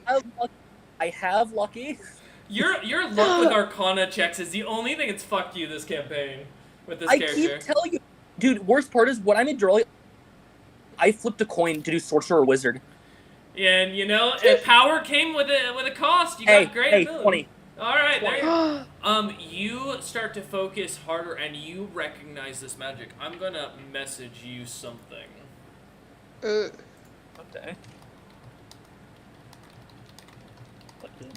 I refuse to ever pick up proficiency with Arcana. I will not do it. No, I hope you don't. It's so much better that you don't have it than if you did. Because even though you have the power to. Every time there's magic, DM tells me to make Arcana. I'm like, I don't even think I have the highest Arcana in the party. I don't have any. I was gonna say, no one ever else volunteers, so I always just choose you off the top. I have a -1, so I definitely don't have the highest. I have a +1. I think you might, Durali. I know Hunter's no, Lucius does. Poor Morin's got the highest Arcana, but Durali makes all the checks. I have a +0 in Arcana. What the fuck are you talking Oh, about? it's Lucius! Lucius is the best Arcana. I literally have a 10 in intelligence. Wait, that's the That's the powerful spirit? Yeah, that's the powerful blue one. You get the sense off with the arcane energy. Or powerful purple one, sorry. Yeah. I'm gonna look at Sigrun, and I'm gonna lead with, so how do you feel about gnomes? That depends. Is it have the you- general gnome or the gnome? Not fun. Have you ever heard of Zilpip? You see You see the soul slightly jitters at the joke, and you see electrical energy fly through, crackling. Sigrun's eyes narrow because I think the only thing she knows of Zilpip is through, He tried to end the world. the stories she's heard. When she was fighting on the Tiefling Empire's, side during the last war. So, I don't know if she's necessarily heard, she would the know. extent of... She would have heard the rumor that Zilpip tried to end the world by stealing Cyrus's magic item that he was trying to use to save it. Yeah, so, I don't think she would have... Well, also, the Zilpip fact about him and Shogun fight got broadcasted to the entire planet. The fact that, the Zilpip was trying to basically turn the world into a magical battery, and Shogun was trying to stop him. It was literally her quest when she was undead to, I think, kill him or to, fight him. So I think hearing that name, she's definitely like not pleased about it. So, She yeah, seems my- confused though. You'd know Basil, and you'd know that your old party member Shogun killed himself originally to stop this guy from destroying everything. You're telling me Zilpip wants to go into my axe, and she says it like as if it's a challenge to the soul directly. Like she speaks it and she tilts her head, waiting for an indication of like if that's actually what he wants. Cause she like personally I find that hard to believe. Also, I'm insulted. I'm a cat that doesn't want me. You suddenly get the sense, well, first off, that he's not offering, or it's not offering its services specifically to you. It's offering its services to any of those who are on board. It seems, minus Lucius, who seems to have already taken the option. Oh, see, is there a spot in mine? Because I already have 2 souls in here. Yours does not. Yeah, your item does not have a spot. Yeah. Sigrun, Are give me an you- insight check to see if you can tell its intentions towards you. Yeah, because Sigrun obviously knows that Zilpip would be powerful and the best bet to kill the gods, but at the same time, she personally does not bode well with teaming with him, and she also has the feeling that if she takes him into her weapon, she's not sure if she could like control it anymore. So she's definitely like trying you're to gonna be stuck read. with him forever. I have a Oh. slot for a soul stone on the Toothless Beholder, but I don't know how to. I would totally do it. Yeah, what's your insight, Sigrun? Oh, hang on, I'm trying to check something. I don't get like any kind of advantage or anything from anyone's abilities. Yeah. No, your weapon was really good for damaging specifically. That's you didn't roll any good bonuses with it for like out of combat. Nope. I was just checking my abilities to see if I could like go into a rage to get anything, but all my rage stuff includes save. So, it was on the 20 and it rolled off to the 2, so that's a 9 insight. You get the sense as the soul seems to make itself very open with its emotions, given your guys' current situation, the magical charge in the world right now. That it is intentionally doing this to kill gods, not to help you. It wants payback for something that happened, and seems to be willing to work with you in the exchange that it means it gets to get its payback. Sigrun's gonna Partnership look more than at like it the others. with her like true sight still on, as close as the boat can get, and will go. It won't move any closer. Will you kill the gods I need to kill, or will you make me kill them all? Because there's a god off limits. As she like hefts her axe up to like show where the soul stone is, as she like speaks. The soul takes a minute, and you feel it suddenly it goes into the item, the axe willingly, and you see the axe starts to glow, slightly growing. The blade starts to separate a little bit and starts to grow teeth that seem to angrily snarl as the axe becomes exalted. The rest of it, the handle becomes smoother in your hands, almost like it's becoming more cushioned, Sigrun, for a moment. And you feel as suddenly the charge of magic goes through it, as little blue lines seem to kind of like burn their way into the axe handle and into the blade. You hear in your head Zilpip's voice, slightly muffled as you feel it's almost slightly distorted, and he goes, "Testing, is this on? Is this working?" Sigrun and I the player am like not sure about this decision, but she will respond, I guess, telepathically? Yes. I hear you. Oh, thank God it worked. I am the greatest fucking wizard ever. I put a portion of my soul in the fucking old world, and now I guess your guys' timeline's still going on. If my calculations are correct, you're about to be fucked over with the gods taking and destroying everything, right? Yes. Good. Congratulations. You have won a magical device. Wait, what? You said...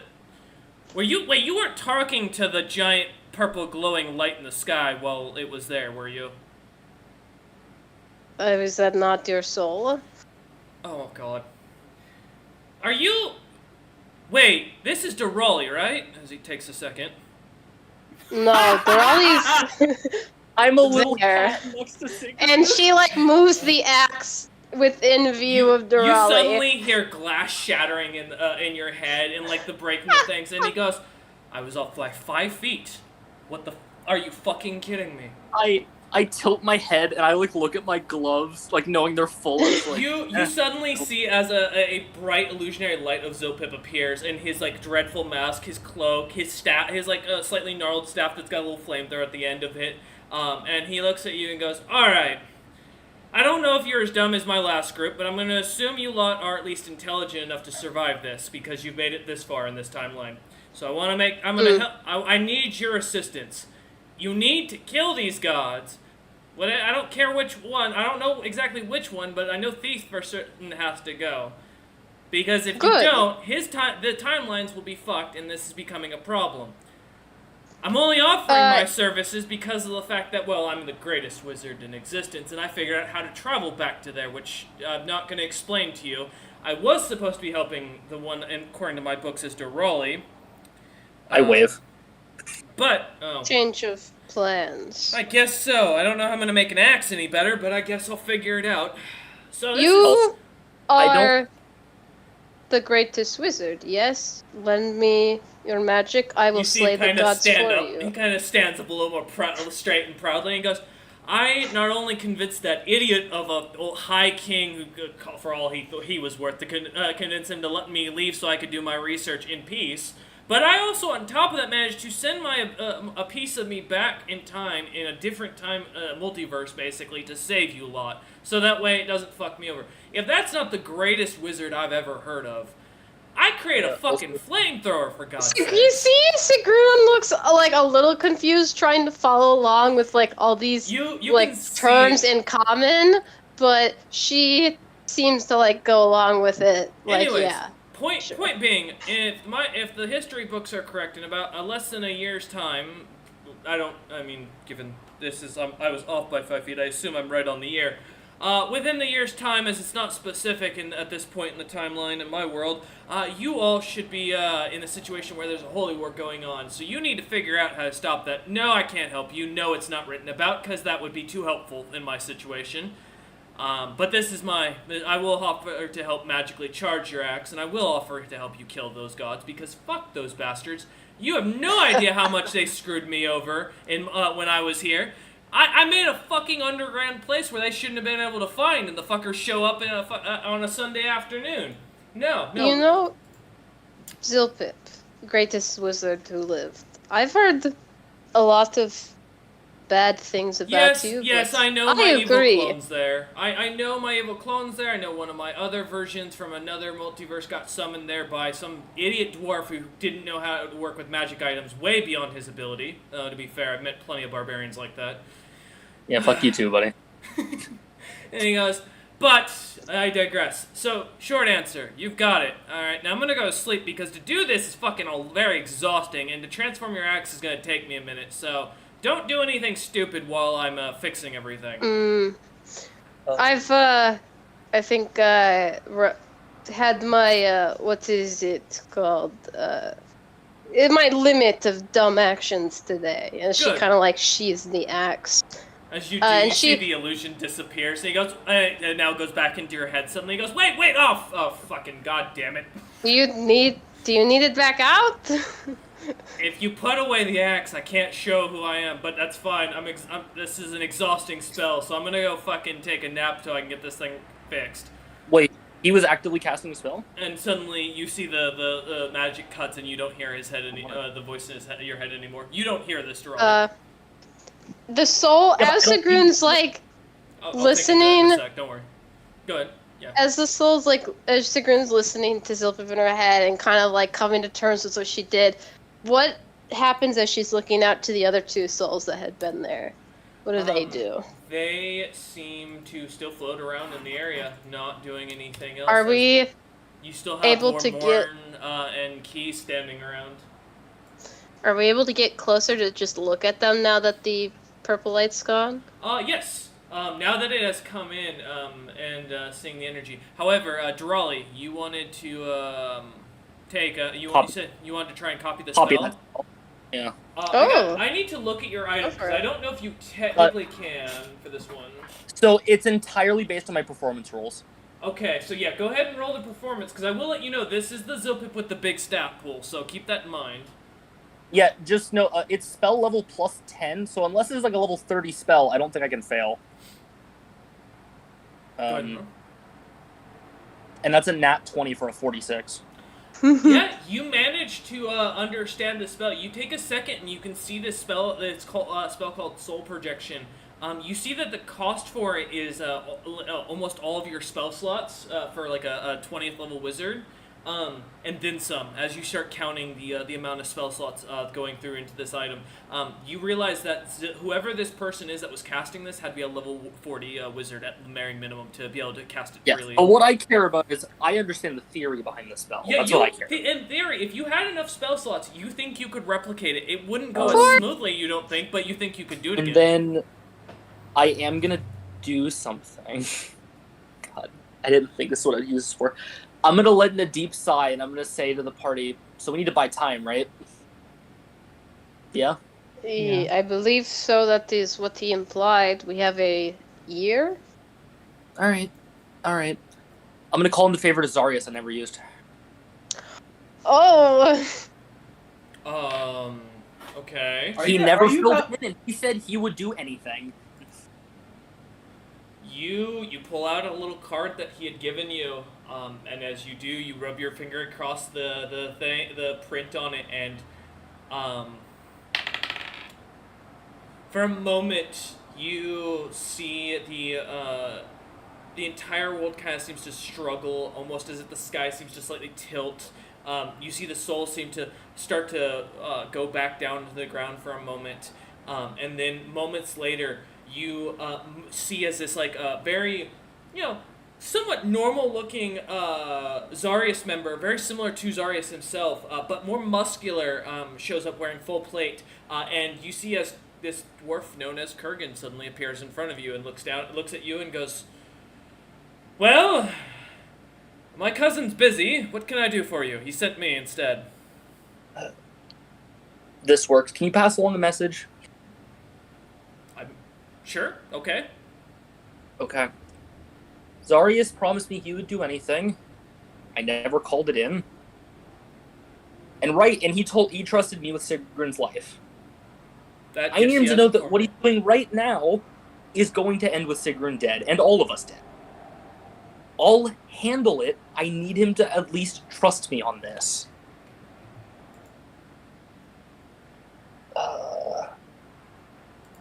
As she kind of rubs her forehead. Just tell him that and try to get him to calm down. He looks at you and goes, "He sunk an entire city into the ocean." I know. 5 minutes ago. No, I mean 5 minutes ago. Another one. Okay. Yeah. All right.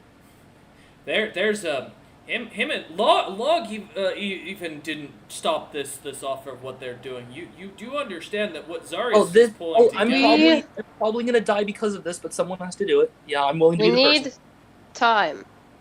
A year, we were told, before the world ends, and we need a year to kill off the gods, as I agreed to Log.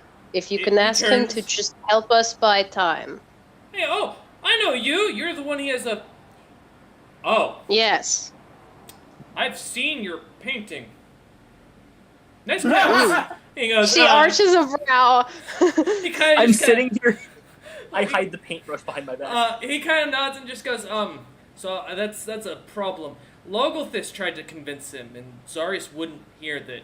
Zarius is not in a mood. There's no more... I don't know how to explain this about my cousin in a way that'll make it easy, but imagine having that family member that is always the calm, relaxed one that finally just snaps. He's not... There's no more... It's full salt the earth. He's planning to destroy everything that these Beyond Gods have created because of this. And I think Log's just sitting back watching it because he's curious to see how it's going to go. I have a question.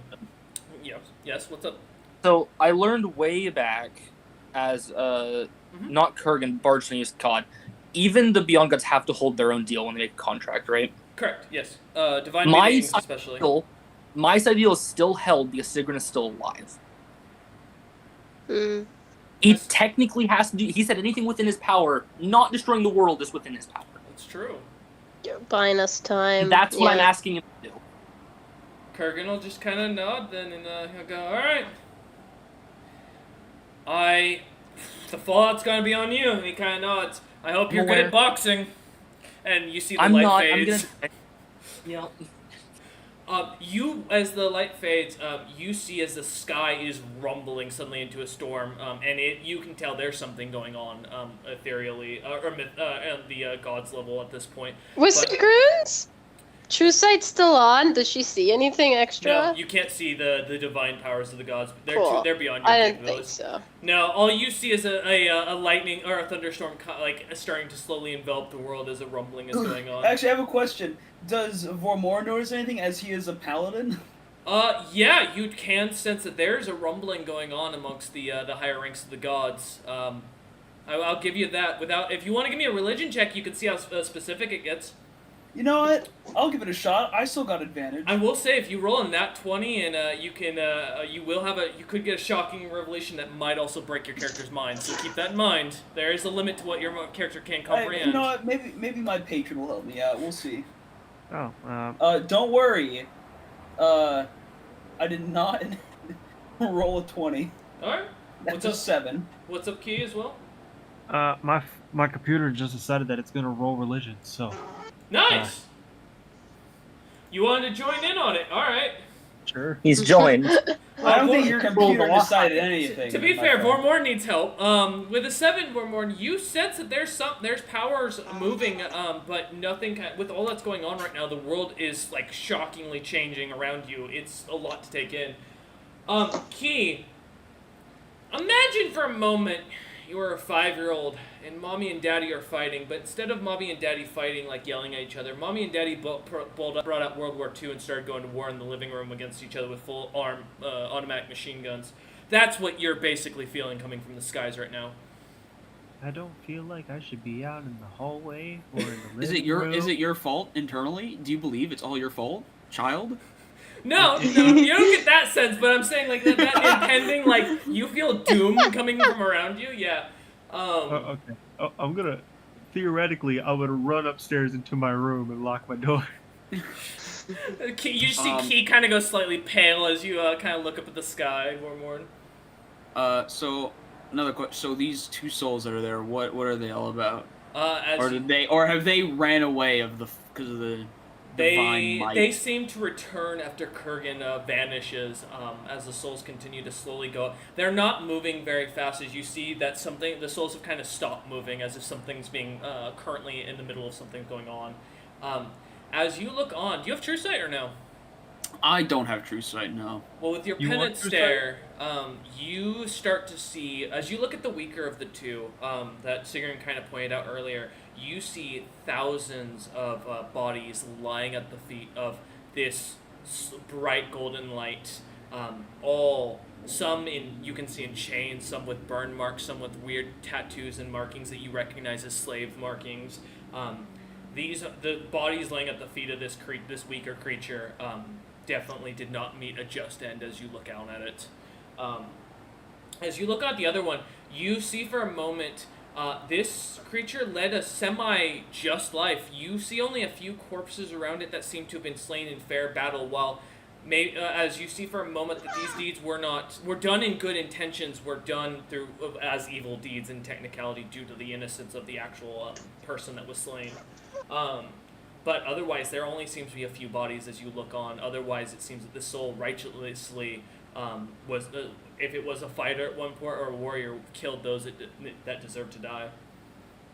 And this is the stronger of the two souls Correct. that remain. Yeah. Just in this area. That's just you guys being. The weaker was evil. The stronger was just. And the strongest was, Zilpa. Yeah, I would have honestly. All right, yeah. There's definitely a pile of bodies around him. I know. Body probably. He seems chill. I'll offer him a space in my weapon to bring upon justice to the world if he wants it, but I ain't gonna force it on him. Okay. as you do, you suddenly feel the soul kind of comes forward, rushing towards you, and that's the stronger of the two, correct? Yes, that's the one that you said was just and didn't have many bodies. You suddenly feel, you all watch as Vormorn suddenly kind of, at first the soul kind of goes into his whip, and the whip starts to glow slightly, not changing in the slightest, but then you start to see Vormorn's stomach starts to expand, and you start hearing buttons shooting off. Vormorn, you don't notice anything until you hear one of the buttons smack against a piece of wood, and you look down. Your front shirt is popping open as your gut is expanding out. What the fuck? And you hear, so you chose my soul there, cowboy. Name's Tenem. Friends call me 10X.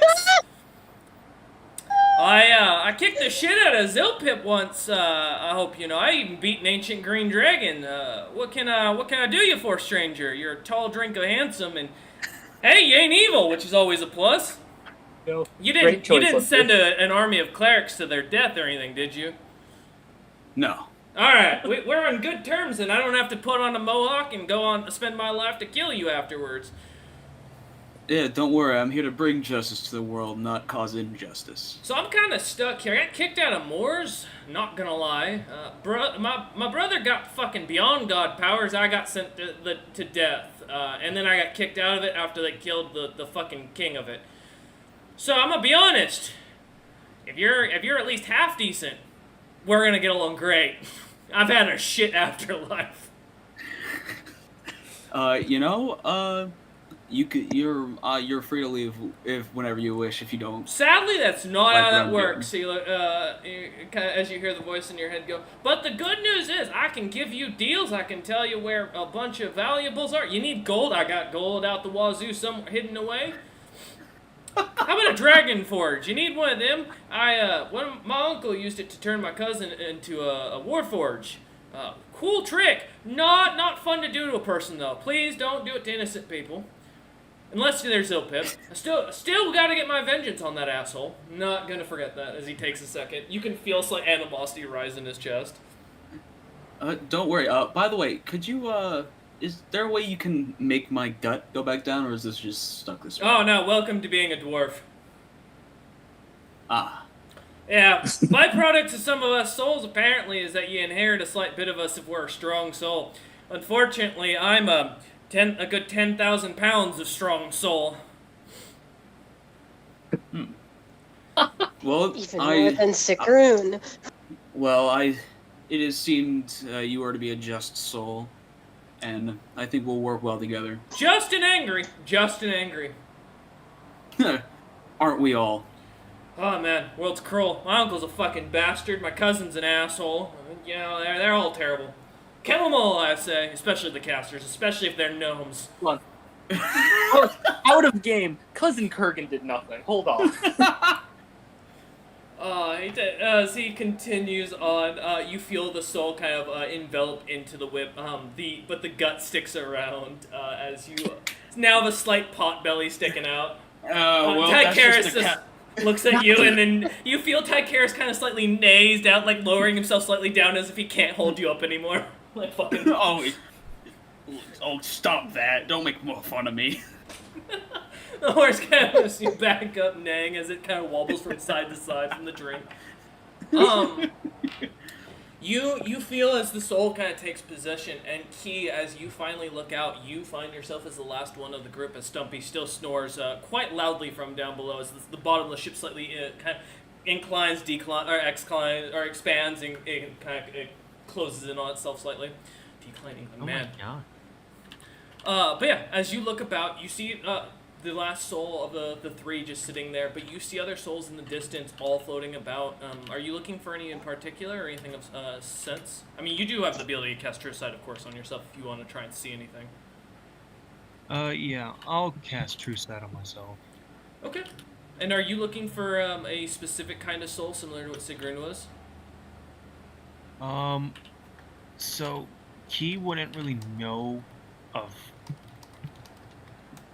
or as far as I believe, he wouldn't really know of anyone capable, or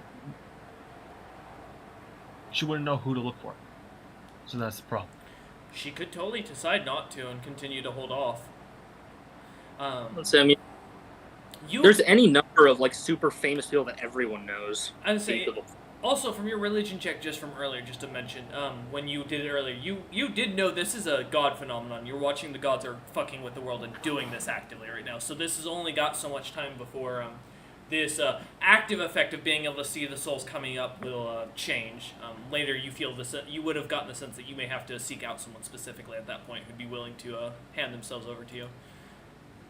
Or can talk to Log and convince him somehow to give you an offer to let you take a soul of your choosing. But Log's kind of angry right now, so you with your religion, even with your passive abilities, I feel anybody could sense the Beyond God's anger. Caleb, I can't say I'd recommend the thousands of unjustly killed bodies soul. I'll be honest with you. I don't think that's a choice for him because it works anyway. Yeah, with your perception, I mean, you can see many souls. If there's one if there's a feeling you're going for specifically, I can give you something. But if there's not, you'll see many souls that are powerful in different ways. I will mention that when Sigrun, you started to kind of focus and looking for something specific. You did kind of notice given your passive perception that some of the souls start to light up based on Sigrun looking around for something. Caleb, you may as well look at your options because worst case you don't see anything and you just say no. Alright, yeah, I'll just, I'll see what's around first before I start trying to nitpick. Okay. As you start looking about, you see lesser souls, kind of floating about the area, minus Goldenrod, who just kind of follows you around. You, notice, based on your Lord position, just as to go off of reference, you start to notice a small-looking, very silverly colored, almost whitish, similar to the others, soul that is floating about that seems to have a strong sense of lost love that you can definitely sense coming off the creature from being this close. And as you look about, the others don't seem to catch your attention. As many of them just seem to be commoners. You don't see any adventures or anything that catches your eye as something powerful or anything around Dragon's Gate. Again, as you kind of start to look about, keeping in mind for your own lordly title, you see that one of the islands far to the south seems to be lighting up brightly with many souls that you can feel even from this distance seem to have a warmer touch to them. Oh! Actually, wait, hold up. Did he lose his soul? Because he technically was last in Dragon's Gate, wasn't he? Wait. Turned to dust. Yeah, so your soul wasn't ruined. Okay, yeah, no, that's fair. Actually, you know what? I think considering Key's whole thing, that might be interesting. Yeah, Key, you do suddenly sense one that suddenly comes forward. One that almost crawls out of the ground and towards you. You notice a creature that was once an adventurer as you see a strange red orc form coming of this soul. Where many of the others didn't really give their form in proper shape, this one seems to almost be able to control its soul properly. As it comes walking towards you and offers its hand out, you see a tall standing red orc that carries on its back a massive hammer-like object. That you immediately recognize, given your passive perception, as it's the Ashen Bastion. It's what's in Bastion's back. Wait a minute. As you almost as a slight fan moment, you know that you've seen that hammer before, but as you look at the soul, you feel a sense of a slight warmth, but very heavily devoted figure. You sense that it's devoted to an evil god that it serves, but it definitely seems to have intentions of a devoted soul overall.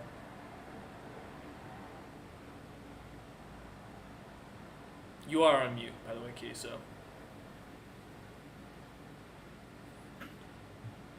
Better be PMing me something. Okay. Yeah, you know, that's great. Give Key a minute. I can't wait to see what Sieko finds for a soul with propensity for pure violence. Be afraid. Be afraid. I crave violence and death. I wonder what Soul Daka will get. Also, I want to put a slight note out. Portland's Portland's electric company is terrible people. They just put out a request for 108 tomorrow to not have your lights on or your energy on between 3 to 5. Yep. Oh yeah, let me die. Let me die in the heat. Yeah, just so you can save some dollars. Yeah, it kind of sounds like when everybody was making fun of Texas because their infrastructure couldn't handle the cold, and now everybody else's in the north can't handle the heat infrastructure. I never made fun of Texas. Listen, no one can handle the snow in my experience. They're all bad at it. Fucking, we up here in the Northwest are even worse at it because we don't have an excuse. Only thing I'll say we do well is we use fucking salt because it's good for the environment. Where the fuck, Caleb? Where are you? I swear to God, you better type something. There you are. There you go. Yeah, my dad walked in. Oh, okay. Gotcha. So, because it's one devoted and just who he is related to, I feel inclined to take him. It's just the part that it's like, hey, it's an evil god. And then hearing earlier, or I can't remember if that was in character for Lucius asking if any of us are evil. No, it was out of character that Lucius was asking it just for more because of his item's effect. Okay. So do you take the offer as it extends its hand towards you? Or down towards you? I want to take its hand, but I also want to try and see if I can see if I can learn a history on who he might have been tied to. I'll give you a history check at disadvantage because it's kind of hard to see the guy. But yeah, your experience, I guess, with the Mozart's 5. I'll give you a plain D20 roll for it. Yeah, so just a flat. Mm-hmm. Because this is an obscure figure. As That's far a 3. as being a I'm song. not finding out. A 3? Yeah, you look at, again, you get the sense that you can tell it's a red orc of some sort. It's definitely an orc. You know orcs well enough after studying Daka's anatomy enough times. Definitely a red orc, but you don't know. You've never seen this person before. I'll take their hand. Okay. You feel as your item, the previously having a heart like mace light envelop now changes. Technically, I guess that got off before I gave my description, so I'll give it to you. All right. And it's instant because it's from my lord item. So yeah, Durali, you learn that this is Kilxius, a famous member of, technically Grim Legacy for a small time being, and then Rejected Potential for a little while. He was the head of the Church of Ashamar, one of Ashamar's chosen devotees, Ashamar being an evil red orc god. While he was considered generally an evil character, or an evil adventurer, all of his deeds say otherwise, as he did nothing but try and help people. At least all the deeds he's famous for. He did die quite young in his career, is kind of a note that catches your attention. As if something happened to him. You don't get really any information on it, as if it's almost been blocked out from history for a reason. Yeah, so I do this. It's very visible because fucking Legendary Clue is like a bunch of smoke and a bunch of fucking pomp. And then I look at the soul and I just nod to Key.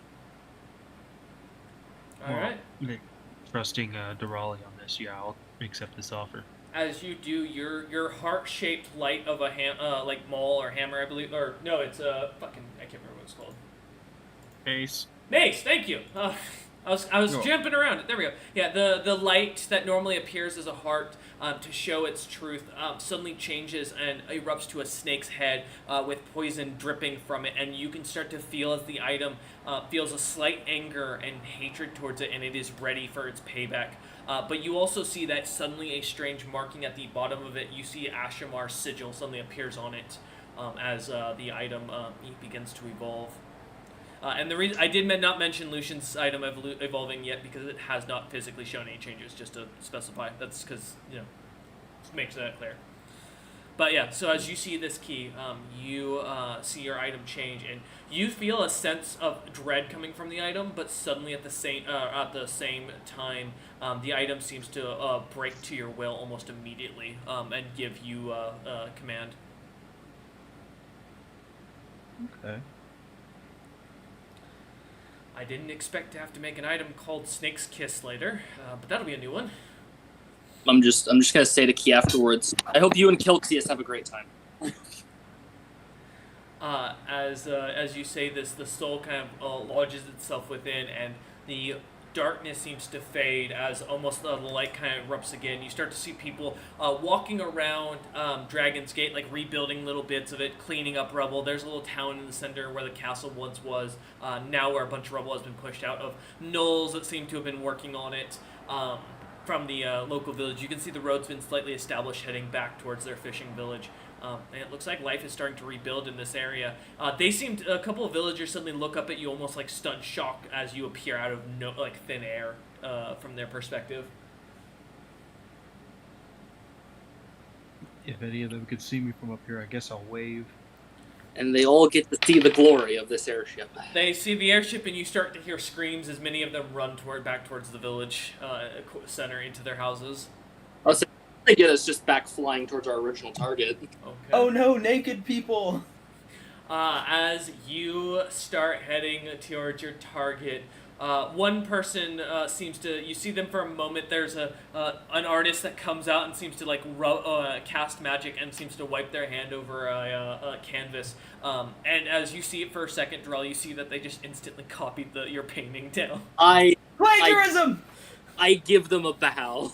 As the ship goes flying Fire! Fire magic! You all start flying at top speed, and in the distance, you see rays of light shooting down from the sky, electricity shooting about towards the first city of the Heli as it comes into view. This city seems to be under siege by what looks to be giant, bright bluish dwarves with bright white wings coming down on it. There is a full siege battle as you get closer to the city. We will be starting next. That'll be where we leave off. You all will be starting next session at the house of Vendenmo, the northernmost point of the continent, the continent of the Southern Heli. Now I get to play the game. How the fuck do I get these gloves to become exalted? Yep. Because of course I one item that's not just put a soul in it. I have to figure out what the soul wants. I have to verify. Is anybody not level 20?